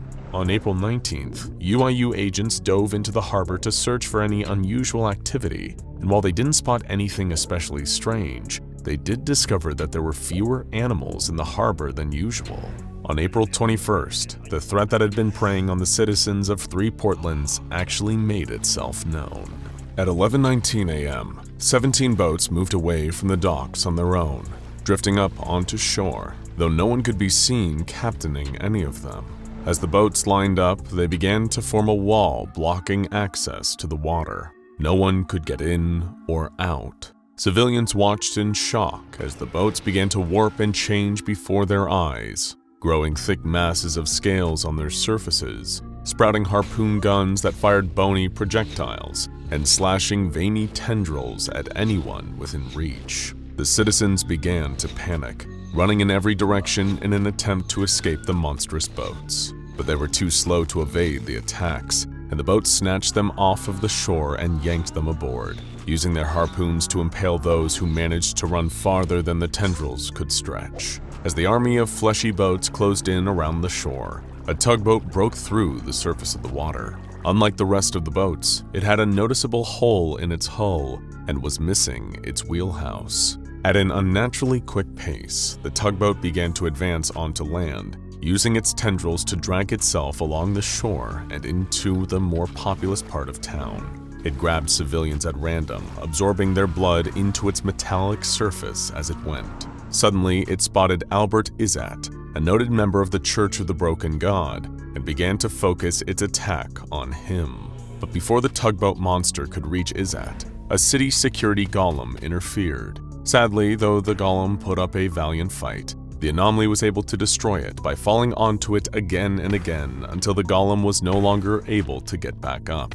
There are few creatures that would survive having a boat drop itself on top of them repeatedly, and sadly the security golem was not one of them. With the golem out of the way, the boat continued to drag itself through the streets wildly, crashing through the side of a local restaurant where its owner, an entity known as the Gruel, was in the middle of a busy brunch service. At the sight of the invading watercraft, the Gruel set down his pitcher of bottomless mimosas, wiped his hands on his apron, and grabbed his trusty dual-wield swords from underneath the counter. He kept them there in case someone attempted to dine and dash, but he figured they would do just fine against a blood-drinking tugboat. While the Gruel kept the tugboat busy, UIU forces were able to break through the barricade of boats for a brief period of time, allowing more security golems to enter the area, as well as allowing more citizens to escape. Unfortunately, this little victory was short-lived as further unforeseen horrors drudged themselves up from the deep. The reanimated corpses of various species native to the harbor began to crawl out of the water, surrounding the Gruel and allowing the tugboat to escape the fight. As it made its way back to the harbor, every boat it passed attempted to toss bodies onto the tugboat, covering it in fresh blood. Slowly but surely, the damage to the tugboat began to repair itself. Once the boat had regained its strength, it set its sights on a previously untouched cargo ship.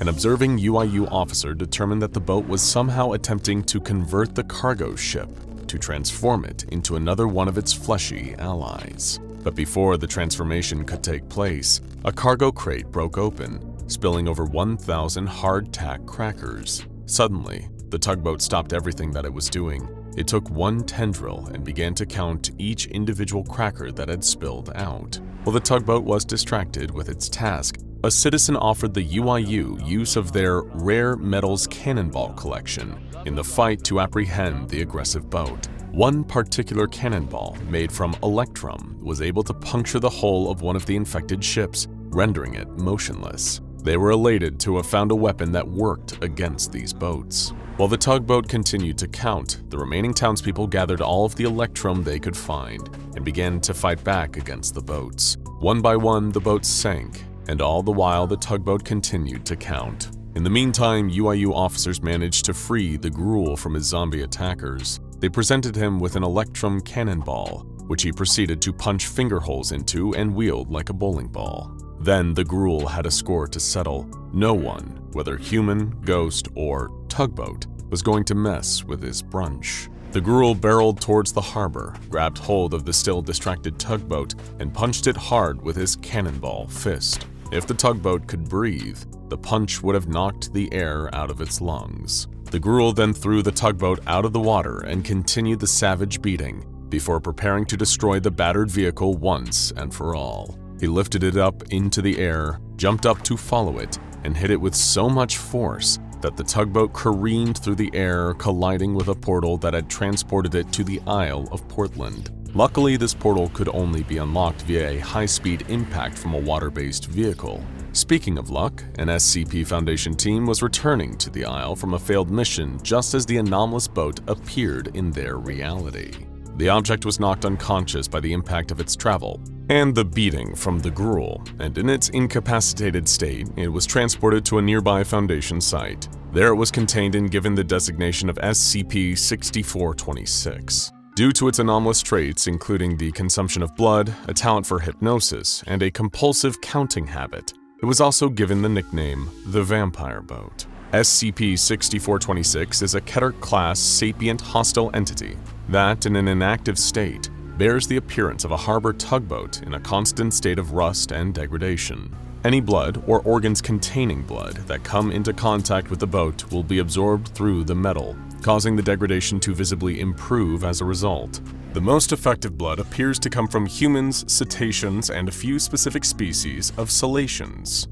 The entity does not only use the absorbed blood to improve its appearance, but is also capable of using it to create organic additions to its body, including the vein-like tendrils spotted in the 3 portlands, cognitohazardous eyes attached to bending eye stalks, harpoon guns, and cannons capable of firing ammunition made from anomalous species of barnacles. These barnacles are capable of reanimating dead tissue on contact, and SCP-6426 frequently uses them to create instances of SCP-6426-C, masses of reanimated tissue that the boat uses to aid in its attacks or self-defense. SCP-6426 uses its tendrils to grab prey and drag them towards itself, but the tendrils serve an additional purpose as well. Each of the tendrils has a mouth on the tip, similar in structure to that of the North American medicinal leech. When the tendril has made contact with its prey, the mouth will then bite into the spinal column of the creature,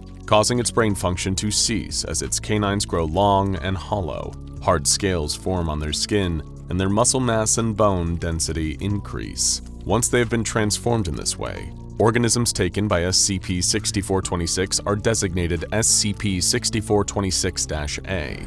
These instances are used to the entity's advantage, helping it to extract blood from victims at a distance, as well as providing an additional line of defense and offense. In the event that SCP-6426 encounters another watercraft, it is able to use SCP-6426-A to convert the vehicle into an instance of SCP-6426-B. These converted boats are similar to SCP-6426 and are able to function on their own. However, they are unable to produce their own eye stalks or cannons, unable to create SCP-6426-A instances, and do not appear to be as intelligent as their creator. In the early days of its containment, the exact nature of the anomaly's intelligence was the subject of debate amongst the research staff. However, on one specific occasion, the Foundation was able to establish a line of direct communication with SCP-6426 and conduct the first, and so far the only, interview with the vampiric tugboat.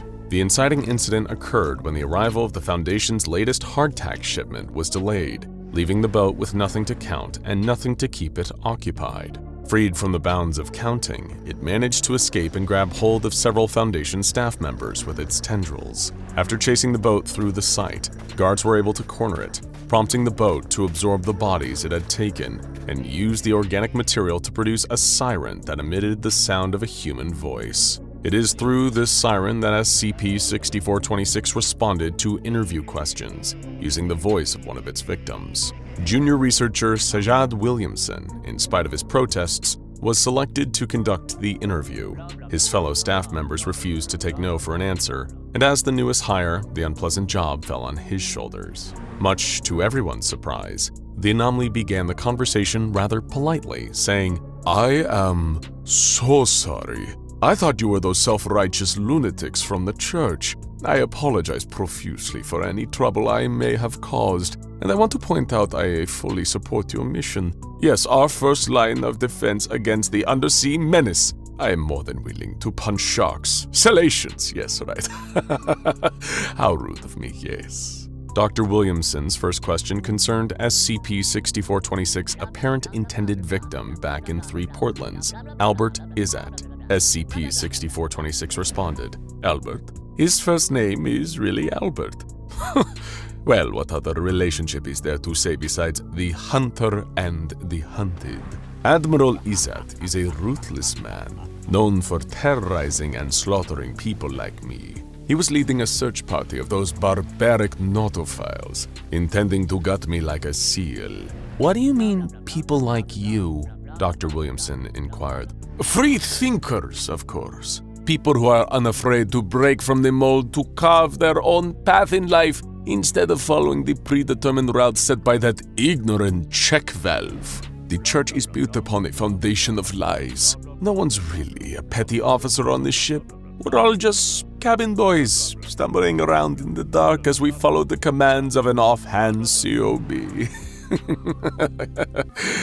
If you want real power, real freedom, all you have to do is listen for the call of the beast. Open the porthole, and he'll squeeze you right through. Dr. Williamson, feeling rather in over his head, attempted to convince one of his colleagues to take over. When he refused, however, Dr. Williamson continued. Could you explicate your activities within the harbor and how you arrived there? Well, after I got the boatswains off my trail, I found a cave to hide in. I was forced to hide in, yes, forced to hide deep in the cave, which turned out to be a tunnel. Surprisingly, the tunnel led to some coastal community where I took refuge, licking my wounds in the safety of the depths as those zealots stalked the surface. I spent my time preparing, gathering the strength necessary to face them once more, until I was ambushed, assaulted within my hideout by a boatswain. I fought for my life as I was forced out into the open and descended upon by a manner of monsters and freaks. All this orchestrated by that scumbag Izard. I was beaten within an inch of my life before. I'm not quite sure what happened after that. I believe I was knocked unconscious. You'll have to illuminate me on how I came to be in your custody. At this point, the interview began to veer in an odd direction. The boat expressed confusion about the nature of Williamson's questions, specifically how little they related to the subject of sharks and punching them. It was at this point that the site director sought guidance from the Multi-U department. A researcher there informed Williamson about the confusion. SCP-6426 had mistaken the SCP Foundation for another organization, the Shark Punching Center. Dr. Williamson resumed the interview, prepared to play along and keep the boat comfortable. Unfortunately, Williamson was a terrible liar. Yes, we are the Shark Punching Center. We will determine if you are a suitable candidate to carry out the mission to search, punch, and contain salations. This verbal misstep caused SCP-6426 to become suspicious. After a moment, it pieced together the truth and began to throw itself against the wall in a desperate attempt to escape. It was apprehended by security guards, who impaled it with a naval ram and returned the watercraft to its containment cell. The exact reason for its apparent fear and hatred of the Foundation is currently unknown, and the boat has made no attempt to speak since. Currently, SCP-6426 is kept in a 39-meter by 39-meter by 50-meter containment chamber. Beneath the chamber, there is an artificial lava tube. The tugboat has a naval ram through its hull and engine, holding it in place. This ram is checked daily for signs of degradation, as it is the primary force keeping the anomaly immobile. If the ram is ever removed or damaged somehow, a failsafe system will activate, releasing 100 hardtack crackers and 2 pieces of electrum into the containment chamber. This is intended to keep the tugboat occupied until the naval rod can be replaced. If for some reason the naval rod fails and the boat runs out of hardtack to count, well, there will be nowhere on water or land that we can hide. If you've ever taken a vacation to one of the many islands of Greece, then you'll know why the likes of Crete, Lesbos, and Corfu are famous for their beautiful beaches. But there is one beach in particular, tucked away in a corner of an unknown island, that you might think twice about visiting. Why? Well, the same reasons that this place happens to be a site of great interest for the SCP Foundation also tend to drive tourists away. Today, we're talking about SCP-2217, the strange, anomalous happenings that have taken place there, and how it links to none other than one of the Foundation's most infamous groups of interest. At first glance, SCP-2217 is an ordinary, uninteresting beach, just another pretty, picturesque view on a Greek island. It looks like the kind of place that would be perfect for a romantic walk at sunset. But we wouldn't recommend it. Although you wouldn't know just from looking at it, the sand that this beach is composed of has some pretty peculiar properties. It contains the ordinary non-anomalous things you'd find in sand anywhere else in the world. Normal levels of silicates and calcium compounds. But the beach also possesses a high concentration of cationic metallic particles. These tiny, almost microscopic metal fragments somehow hold an electrical charge despite being grounded. So it's a beach with partially metal sand. Nothing too unusual there, right? Wrong. The metallic particles within the sand seem to have a profound effect on the natural environment around SCP-2217. For one, the metal content of the beach influences the weather, increasing the number of lightning strikes that hit the shore. The metals draw the static electricity in the atmosphere. This, along with other weather conditions and natural processes that take place at SCP-2217, also have a far more obvious anomalous effect. Lightning, rain, even fish washed up and decaying on the shoreline have all caused various artificial structures and devices to rise from the beach, which have all been designated by the Foundation as SCP-2217-1. Among the creations found on the beach in the wake of lightning strikes are a number of different forms of machinery. These have included simple clocks and other timepieces to complicated automatons. These machines have no notable anomalous properties as far as the SCP Foundation has found, apart from the way they came to be, and they are otherwise fully functional.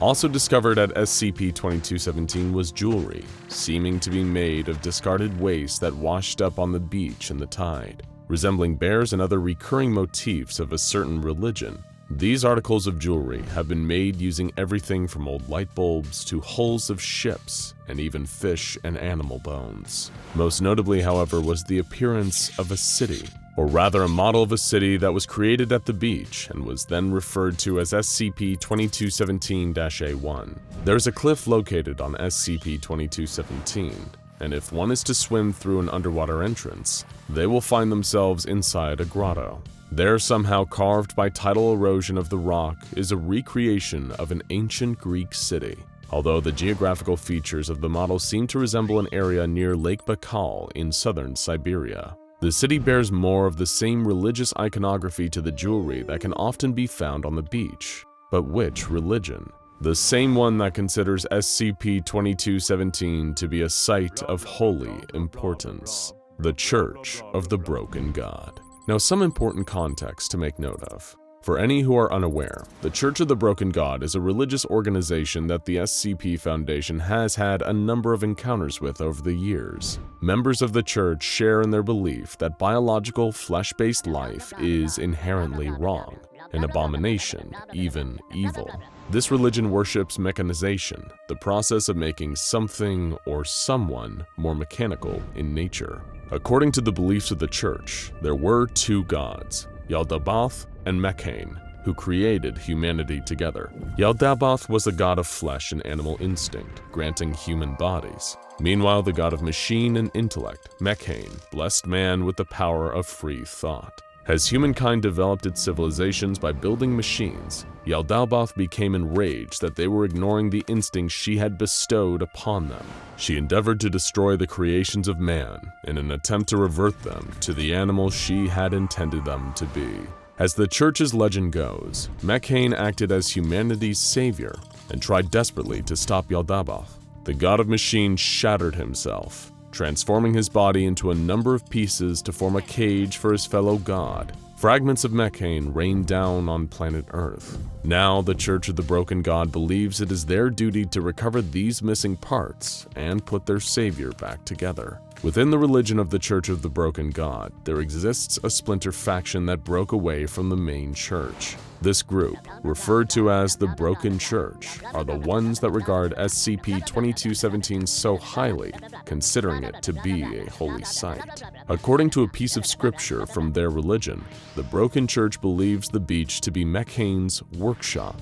The Book of Rites describes the legend of a boy looking out at the ocean with his family and seeing fire rain down on the shore, sent from God, or Mekhane, to the church. Mekhane apparently proclaimed that the beach was his workshop, where he made many wonders. The lightning is my hammer, the earth my anvil, the sand my ingot. Mekhane explained to the boy, so the legend goes, and invited the child into his workshop. The broken god brought his hammer down on the boy, but instead of killing him, marked him as the first of the religion the Broken Church now follows. In 2014, the SCP Foundation recorded an earthquake taking place at SCP-2217, with the grotto containing the model of the ancient Greek city at the epicenter. Sending a robotic probe into the grotto to assess the damage, only to find a surprising change that had occurred. For the first time, there were a number of humanoid figures seen within SCP-2217-A1, and worse still, they were under attack. Within the model city, what appeared to be a number of individuals infected with SCP-610 were ransacking buildings, devouring and infecting the other humanoid figures. Also known as the Flesh That Hates, SCP-610 is a contagious skin disease. It is usually transmitted by direct skin-to-skin contact, and anyone that is infected with it suffers a horrific mutation that transforms them into fleshy, inhuman monstrosities. These infected creatures will attack and infect anyone nearby that isn't also carrying SCP-610. Interestingly, the disease was first discovered to be localized to a small area in Siberia, not dissimilar to the area that the SCP-2217-A1 model resembled. According to some sources, SCP-610 is the Flesh, described by those following the religion of Sarkicism, a cult that worships flesh and disease. Sarkicism is a sect that directly opposes and antagonizes the machine-revering Church of the Broken God. 3 years after the earthquake, members of the Broken Church staged an attack on the beach, hoping to reclaim SCP-2217 for their religion. At the time, the SCP Foundation had closed off the area to the public, under the cover story that SCP-2217 was private property. They had been hoping to predict the lightning strikes that caused the anomalous devices to form on the beach. Instead, the Foundation had to repel the Broken Church's attackers any way they could. However, as the lightning began to strike again, members of Foundation personnel that found themselves caught in it seemed to change sides, all stating that God needs to be reassembled. Only a year later in 2018, another group of Broken Church zealots stormed the beach and the Foundation outpost located there. This time, the church seemed to have gained further reinforcements, specifically members of other groups of interest. In particular, some belonging to the Church of Maxwellism and the Cogwork Orthodox Church, both of which were also splinter groups of the Church of the Broken God. The Cogwork Orthodox Church arose during the Industrial Revolution, believing that adding mechanical parts to their own bodies offered greater understanding of mechane and brought them closer to their God. Maxwellism, in a similar vein, had another interpretation of the church's core beliefs, favoring smaller, more advanced cybernetic implants. The Church of Maxwellism sought to modify their brains to become a collective consciousness and commune with mechane. Despite a lot of pre-existing animosity between the three core splinter groups of the church, they were able to successfully capture SCP-2217. The three factions sent a video message to the Foundation proclaiming the importance of their mission. "O disassemblers who call themselves a Foundation, what are you a Foundation for? If you are a Foundation for life, then you will let us keep this land. For the flesh is coming, and only we can stop it. We need to bring our God back together immediately, or else you will all perish. And now it is time. If you are a Foundation for life, you will not let this happen. You will let us defeat the flesh." Several more messages were sent to the Foundation, demanding the release of various SCPs with connection to the Broken God. You see, there could potentially be hundreds of pieces needed to rebuild mechane so he can lead the church to glory and defeat Yaldabaoth. A number of these pieces happen to be cataloged SCPs, and the Foundation is either aware of or has in containment. These include SCP-882, or His Broken Heart, to the Church, SCP-271, His Broken Gift, SCP-813, His Broken Eyes, SCP-1139, His Broken Tongue, SCP-635, His Broken Mind, and finally, His Broken Blood, which refers to SCP-217. With the beach under the control of the Church of the Broken God, any Foundation personnel left alive on SCP-2217 defected and joined the Church. In order to retake the beach and re-establish containment, the Foundation was forced to do something that they only do in the most dire of circumstances: ask for help.